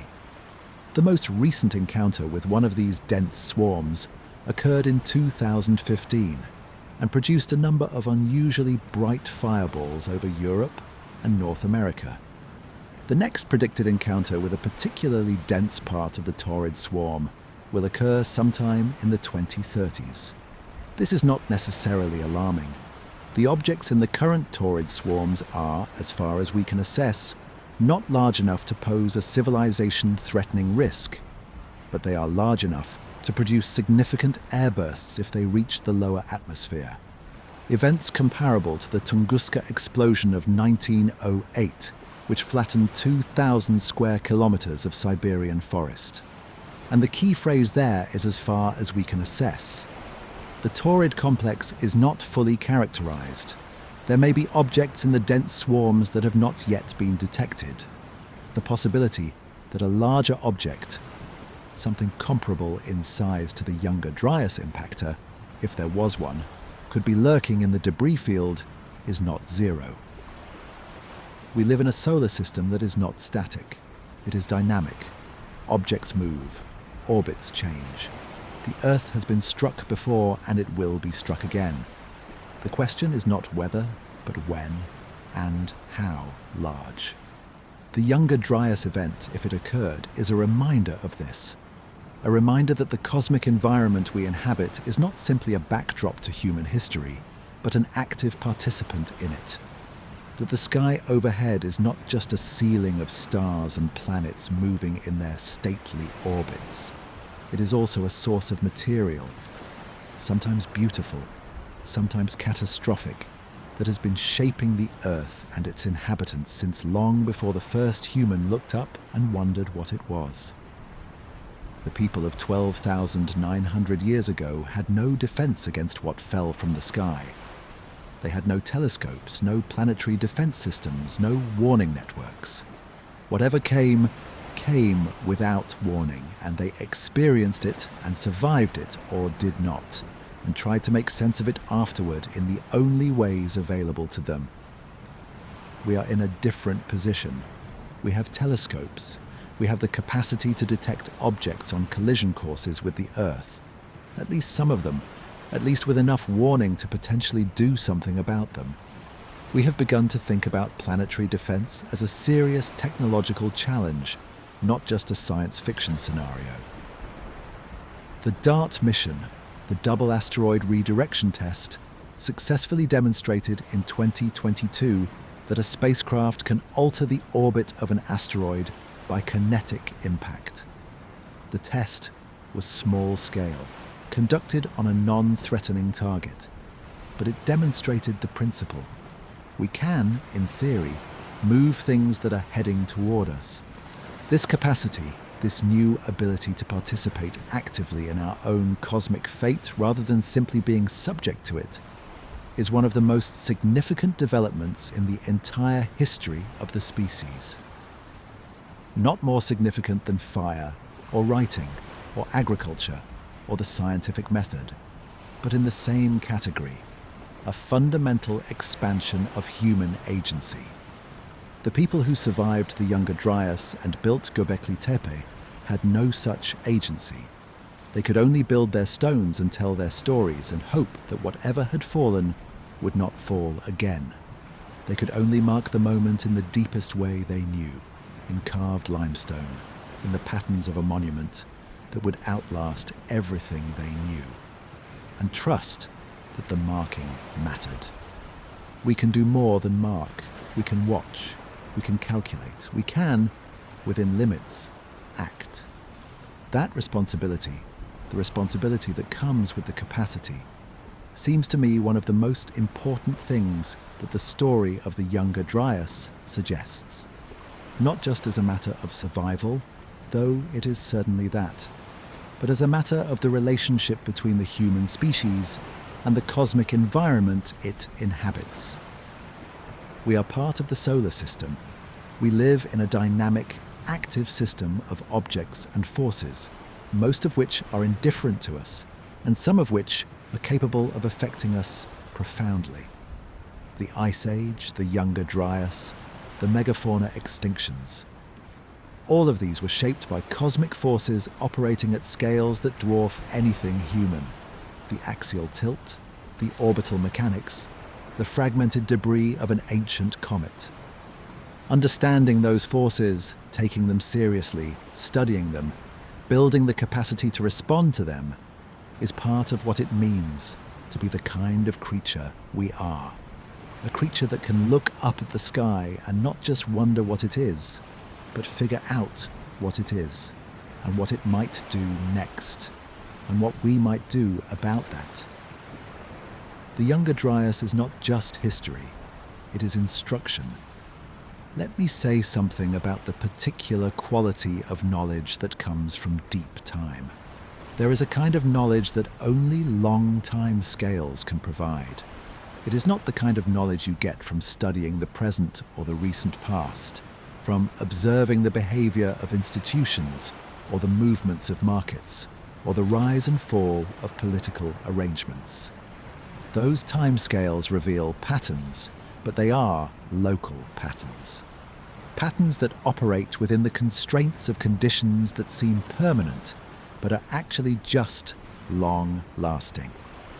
The knowledge that deep time provides is knowledge about what those constraints actually are, about what is fixed and what is contingent, about which features of the world are deeply embedded in the structure of things, and which are temporary arrangements that will change when conditions change. The Younger Dryas teaches us something that is genuinely difficult to learn from any other source, that the stable, warm, ecologically rich world of the Holocene is not the default condition of the Earth. It is an interglacial, a pause between ice ages, a period of relative stability that has lasted 11,700 years and will eventually end, whether by the return of a new glacial maximum in tens of thousands of years, or by some shorter-term disruption like the one at 12,900 years ago. The civilization we have built, everything we think of as human achievement, from the first clay tablets to the present, has been built during this pause, during the Holocene interglacial, during a period of climate stability that is, in geological terms, unusual. We have become accustomed to stability. We have built our cities in floodplains and on coastlines, and in valleys that are habitable because the climate is as it is. We have developed agriculture that depends on rainfall patterns that are as they are. We have constructed the entire infrastructure of modern life on the assumption that the world will continue to be roughly as it is. Deep time tells us that this assumption is contingent, that the conditions we have built on have changed before and will change again, that the appropriate response to this knowledge is not panic. The Holocene is not ending tomorrow, and the return of glacial conditions, if it comes, is still tens of thousands of years away. But a certain quality of attention, a certain humility about the permanence of what we have built. The people of the Younger Dryas had to rebuild. They came out of 1,200 years of disruption into a world that was different from the one they had entered, and they built something new on what remained. They built Göbekli Tepe. They invented agriculture. They created the civilisational foundation that eventually produced writing and cities and all the rest. They did not know they were doing it. They did not know they were laying the foundation for everything that came after. They were just surviving and building and trying to make sense of what had happened. We are the beneficiaries of that survival and that building. We live in the world they made from the wreckage of the Ice Age. And we are still making the world that will be inherited by whoever comes after us. That continuity, the long chain of people surviving and building and passing something on, is one of the most moving things I know about being human. Not the monuments or the texts or the technologies, the chain itself, the fact that it has not broken. That across ice ages and catastrophes and the extinction of whole ecological communities and the disruption of every civilization ever built, the thread has held. Held not through any single heroic act or any great institution.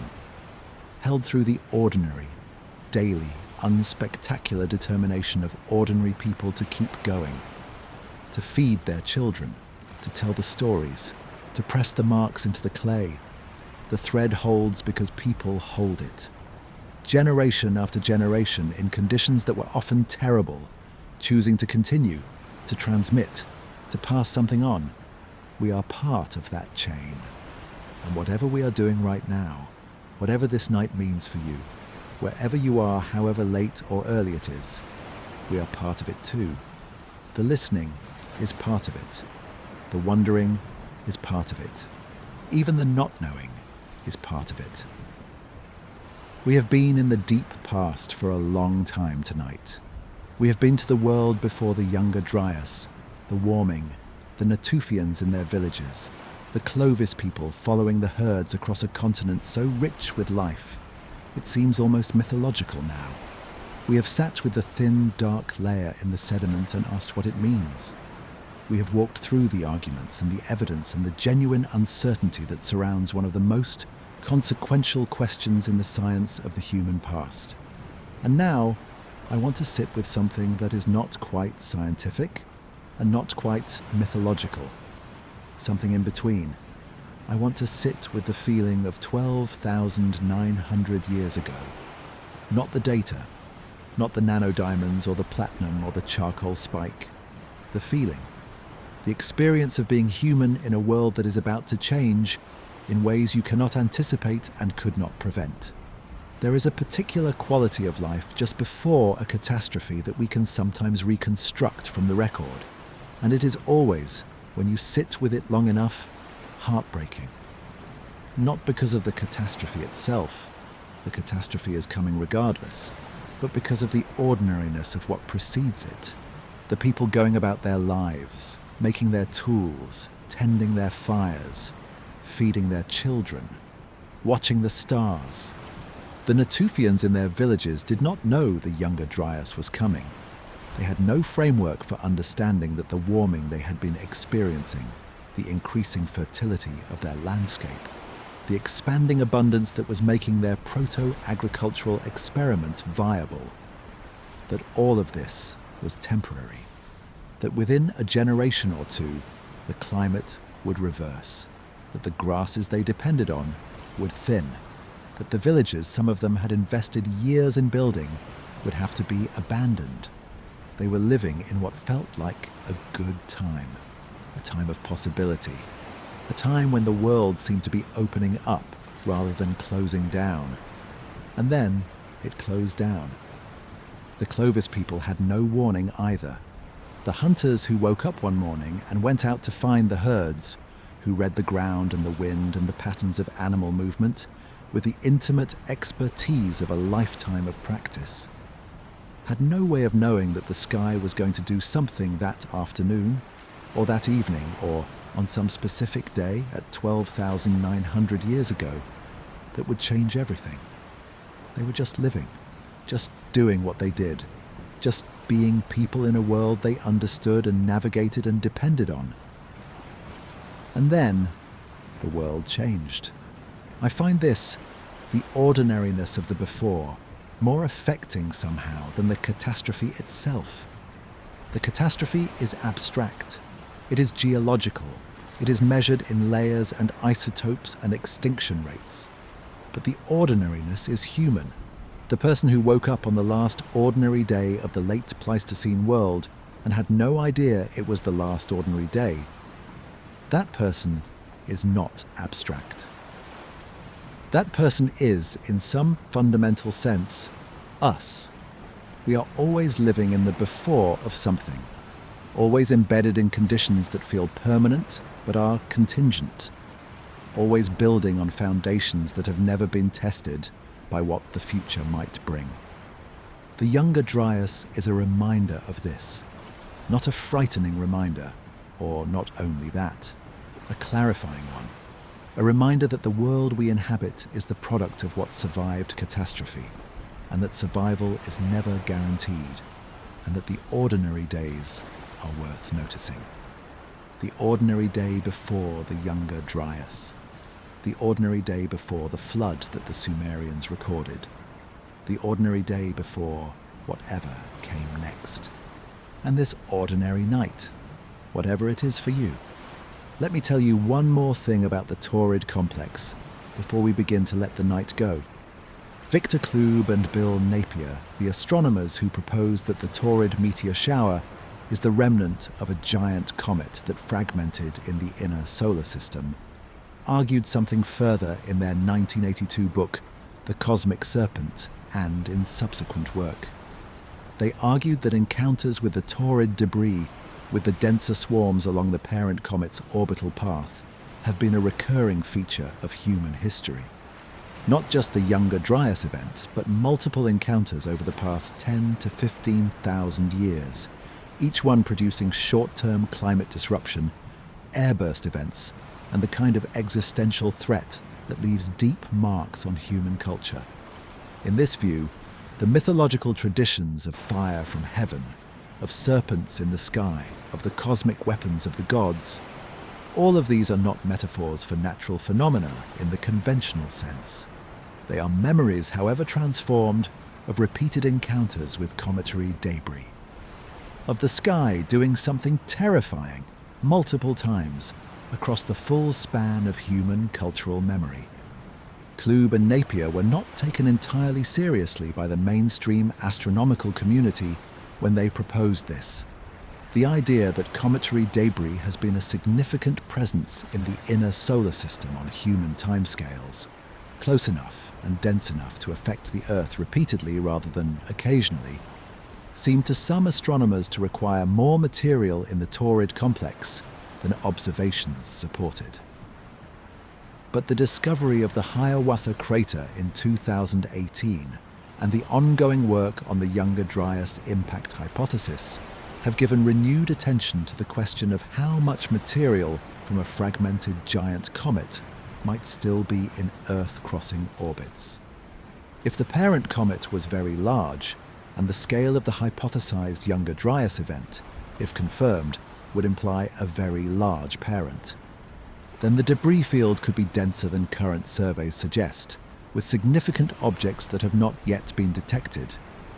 The 2030s encounter with the dense Taurid swarm will be an opportunity to test this. Not because a catastrophic impact is expected, the probability remains low for any specific encounter, but because the enhanced rate of larger Taurid fireballs during a swarm encounter will provide data on the size and density of the objects in the swarm. Better data means better models. Better models mean better assessment of the long-term risk. We are, in other words, in the middle of learning something important about the cosmic environment we inhabit. And the story of 12,900 years ago is part of that learning. Part of the process of understanding what has happened to the Earth in the past in order to understand what might happen in the future. The sky is not empty. The past is not over. And the questions that the thin, dark layer in the sediment raises are not just historical questions. They are questions about where we are and what we are in. That is, I think, the deepest reason why this story matters. Not just as history, not just as science, but as orientation, as a way of understanding the world we actually inhabit, rather than the world we assume we inhabit. We inhabit a world that has been struck before, a world that carries in its sediment the memory of something that fell from the sky and changed everything. A world that is still processing that change, 12,900 years later, in the agricultural civilizations that rose from the Younger Dryas aftermath, in the myths that try to remember what happened before the burning and the cold, in the monuments built by people who felt the weight of the lost world and tried to say so in stone. We are part of all of that processing. Every generation adds something to the understanding. Every researcher who examines the YDB layer, every archaeologist who excavates a Natufian village, every astronomer who tracks the Taurid complex. They are all continuing the work that the builders of Göbekli Tepe began. The work of understanding what happened and what it means. And every person who lies awake at night, wondering about very old things, who finds themselves drawn to the question of what was there before the world we know, what ended it, what came after, is doing that work too, in a different register, at a different scale, but the same work. The wondering is part of the understanding. I want to say something about hope. The story of the Younger Dryas is not ultimately a story of destruction. It is a story of survival, of the extraordinary resilience of life and of human culture in the face of catastrophic disruption. The megafauna died, but life did not die. The ecological communities of the Younger Dryas and the early Holocene were different from those of the late Pleistocene, but they were rich and complex and capable of sustaining everything that came after. The Natufian villages were abandoned, but the Natufians did not disappear. They adapted, they moved, they changed their strategies and their social arrangements and their cosmological frameworks. And when the Younger Dryas ended and the climate improved, their descendants were there, ready to begin again. And this time, with the accumulated experience of 1,200 years of adaptation, they did something new. They farmed, they built permanently, they stayed. The Clovis culture disappeared from the archaeological record, but the people did not disappear. They became the diverse cultures of the post-Clovis Americas. Thousands of years of human life and culture and adaptation, eventually producing the extraordinary civilizations of Mesoamerica and the Andes, and the rich hunter-gatherer cultures of North America that Europeans encountered and largely destroyed 10,000 years later. Life persists. Culture persists. The thread holds.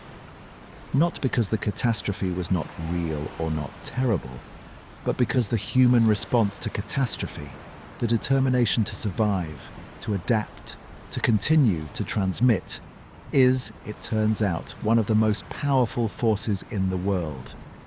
The builders of Göbekli Tepe chose to build. In the aftermath of the Younger Dryas, in a world that had been severely disrupted and diminished, they chose to invest enormous effort and organization in making something beautiful and permanent and meaningful. Not because it was practical, because it mattered, because the making of meaning in the face of loss is one of the things that defines us. We are still doing it. Every time someone studies the thin, dark layer and asks what it means, every time someone reads the Sumerian king list and wonders about the world before the flood, every time someone looks up at the Taurid meteors in the autumn sky and thinks about what their parent comet might have been and what it might have done, we are still making meaning, still asking the questions, still holding the thread. I want to spend some time with a question that has been underneath everything we have discussed tonight, one that I have been circling without quite landing on directly. What does it feel like to be the species that asks these questions? Not what does it mean in some grand philosophical sense. What does it feel like? The lived experience of being human in a universe that contains both the Younger Dryas boundary layer and the consciousness capable of finding it, studying it, and lying awake at night, wondering what it means. There is a specific quality to the experience of looking very far back in time. It is different from the experience of looking far forward. The future is uncertain in a way that generates anxiety, the open space of what hasn't happened yet pressing on us with all its weight of possibility and threat. But the past is fixed. It has already happened, and yet it remains in many ways unknown, which gives it a different quality from the anxiety of the future. The past that is unknown is mysterious rather than threatening. It invites rather than presses. The Younger Dryas boundary is 12,900 years ago. That is a fixed point. Whatever happened there happened, and nothing we do or think or discover can change it. The nanodiamonds are in the sediment, or they are not. The comet fragmented and struck the Earth, or it did not. All of that is settled in the sense that it has already occurred. What is not settled is our understanding of it. What is open is the question of what we can learn from what the Earth has preserved. I find something genuinely comforting in this. The past is a stable place to look. It does not change as you watch it. It only becomes more or less visible depending on the quality of the light you bring to it. The light we bring to the Younger Dryas boundary is the accumulated effort of hundreds of researchers across several decades. Geologists and archaeologists and paleoclimatologists and astrophysicists and mythologists and historians, each bringing their own discipline's particular way of seeing. Each illuminating a different aspect of the same dark layer in the Earth. No single discipline can see the whole thing. The geologist who studies the nanodiamonds does not necessarily know the myths of the Natufians. The archaeologist who excavates the Natufian villages does not necessarily know the orbital mechanics of the Taurid complex. The mythologist who studies the sky-fire traditions of North American indigenous cultures does not necessarily know the chemistry of the YDB layer. But put all of those disciplines together, let all of those different kinds of light fall on the same object from different angles, and something begins to emerge. Not a complete picture, not a definitive answer, but a shape, a silhouette, the outline of something that was there. This is, I think, one of the most distinctly human things we do. The bringing together of different kinds of knowledge to illuminate something that none of them can fully see alone. The collaborative, cross-disciplinary, multi-generational project of understanding the world. It is what science is, at its best, and it is what myth is at its best. A way of preserving and transmitting the knowledge and the feeling of experience across time in forms that outlast the specific circumstances that generated them. The Younger Dryas boundary sits at the intersection of all of these ways of knowing. It is a geological fact. It is an archaeological context. It is possibly a mythological memory. It is a point in the history of the solar system. And it is a moment in the history of human experience. A moment when something happened to fully modern people with fully modern minds, who felt whatever they felt and tried to make sense of it in whatever ways were available to them. All of those dimensions are real. All of them matter. And understanding the event fully, if we ever do, will require all of them together. We are better equipped to study the Younger Dryas boundary than any previous generation. The evidence that has accumulated in the past 2 decades, the YDB papers, the Hiawatha crater, the Atacama glass, the Abu Hureyra burned layer, is evidence that could not have been found 50 years ago because the tools to find it did not exist. And there is more to come. The Hiawatha crater will be dated more precisely as better techniques are developed. More YDB sites will be studied. The Taurid complex will be characterized in more detail by upcoming asteroid surveys. The picture will get clearer. Not complete, it may never be complete, but clearer. The people who will make it clearer have not yet been born. They are in the future, the researchers of the coming decades who will bring tools and perspectives we cannot imagine to the questions we are currently struggling with. They will look back at the debates of our time and they will know things we do not know. This is one of the most humbling and most wonderful things about science. It is not finished. Each generation adds to the understanding and leaves questions for the next generation to work on. We are in the middle of that project, knowing more than those who came before and less than those who will come after. That position, in the middle, is the permanent condition of knowledge. It is also, I think, one of the most interesting places to be.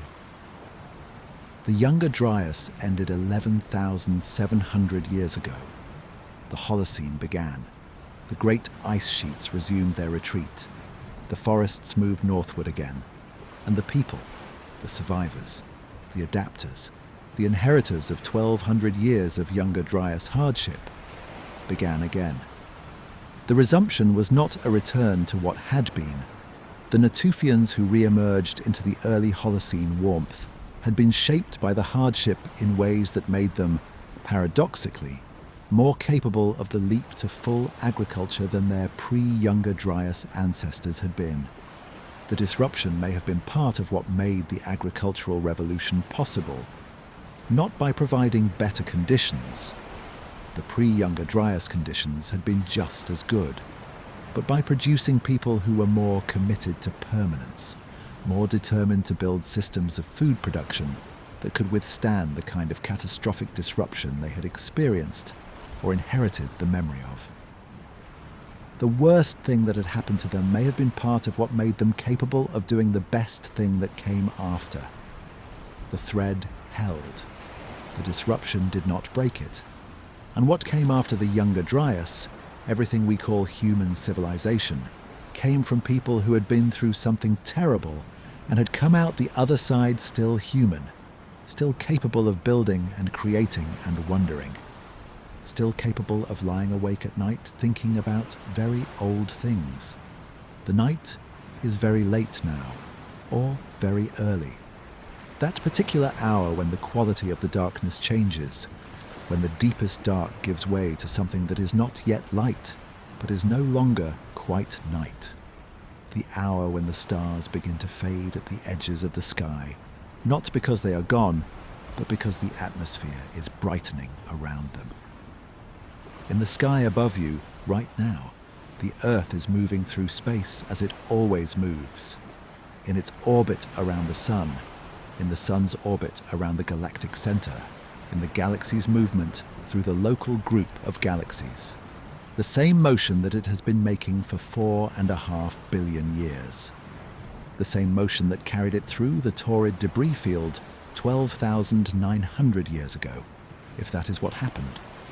The sky overhead is the same sky the Natufians slept under. The same sky the Clovis hunters read for signs of weather and migration. The same sky the builders of Göbekli Tepe mapped in stone, if the researchers who argue this are right. The same sky that a person stood under 12,900 years ago and saw something they had no words for. The sky does not change on human timescales. The stars shift position over thousands of years as the precession moves the equinox through the zodiac. We have discussed this in relation to the Sumerian king list. But the individual stars, the patterns, the basic texture of the night sky, these are the same. You are looking at the same sky, not metaphorically, literally. The photons that left those stars thousands of years ago are arriving at the Earth right now, and some of them are falling on whatever surface is between you and the night, the ceiling, the roof, the dark above your bed. And the ones that fall on you are the same light that fell on people who lived before the Younger Dryas, who watched the sky and understood it in ways we have largely lost, who felt its beauty and feared its power, and tried to encode what they knew in forms that might survive them. We are still receiving the light they received. Let everything settle now. Let the questions rest. They will still be there in the morning. The nanodiamonds in the sediment, the mammoth bones in the permafrost, the carved pillars of Göbekli Tepe standing in their enclosures in southern Turkey, the thin, dark layer waiting patiently in the earth for the next researcher who comes to study it. Everything we have been talking about tonight has been waiting for a very long time. It can wait a little longer. Let your body be heavy. Let the surface beneath you carry your weight completely, the way the earth carries the weight of everything that has ever lived on it. The mammoths and the mastodons and the cave lions and the people who hunted them and the people who came after them and everything that has grown or walked or flown or swum across the surface of this planet in 4.5 billion years of life. The Earth is old. It has carried so much. It carries you too, right now, without effort, without complaint. Let yourself be carried. The Natufians slept. Even in the Younger Dryas, even in the hardest years of the cold and the drought, they slept. The body demands it, the brain requires it. The dreams that come in sleep may be one of the ways that the mind processes what the waking world has brought. The memories, the fears, the questions, the accumulated weight of a day or a year or a lifetime of experience. Whatever the builders of Göbekli Tepe dreamed 12,000 years ago in the shelter of their stones, whatever images and associations the sleeping mind produced from the experience of the Younger Dryas and the work of building and the cosmological framework they inhabited, we cannot know. The dreams are gone with the dreamers, but the impulse that generated them, the need to process, to make sense, to let the waking mind rest while something deeper does its work, that impulse is still here. In you, right now. Let it work. Let the ice cores go. Those long cylinders of ancient air, those records of every year's atmosphere stretching back through the Younger Dryas to the glacial maximum and beyond. Let the nanodiamonds dissolve back into the sediment they came from. Let the charcoal of the great burning cool and compact and become the thin, dark line that a researcher will find someday and stare at for a long time, wondering. Let the Natufians return to their villages, the stone-founded houses, the communal spaces, the graves with their careful arrangements of the dead. Let them go about their ordinary days, the days before the ordinary ended. Let them be what they were, people fully and completely, in a world they understood and moved through and loved. Let the mammoths move across the steppe, slowly, the way very large animals move, with that particular quality of unhurried deliberateness that comes from having no predator large enough to require urgency. Let them walk into the grass and disappear into the distance and be, for this moment, simply present, alive, part of the world. Let Göbekli Tepe stand on its hill in the early morning light, the carved pillars cool in the pre-dawn air, the foxes and the snakes and the vulture watching from their limestone surfaces, the T-shaped beings with their absent faces presiding over the enclosure in whatever way they were meant to preside. Let the sky be the sky. 12,900 years of sky. The same stars, the same turning, the same slow procession of the equinox through the zodiac, 26,000 years to come full circle. The same cycle the Sumerians may have encoded in the reigns of their antediluvian kings. Everything is still moving. The procession continues. The Earth moves in its orbit. The Taurid debris drifts along its path. The ice in Greenland continues to accumulate layer by layer, each snowflake adding its weight and its chemistry to the record. And somewhere in that ice, at a depth that corresponds to 12,900 years ago, the thin layer with its platinum and its nanodiamonds waits, patient, still there. As you drift now, let the questions become sounds rather than thoughts. Let 12,900 years become a rhythm.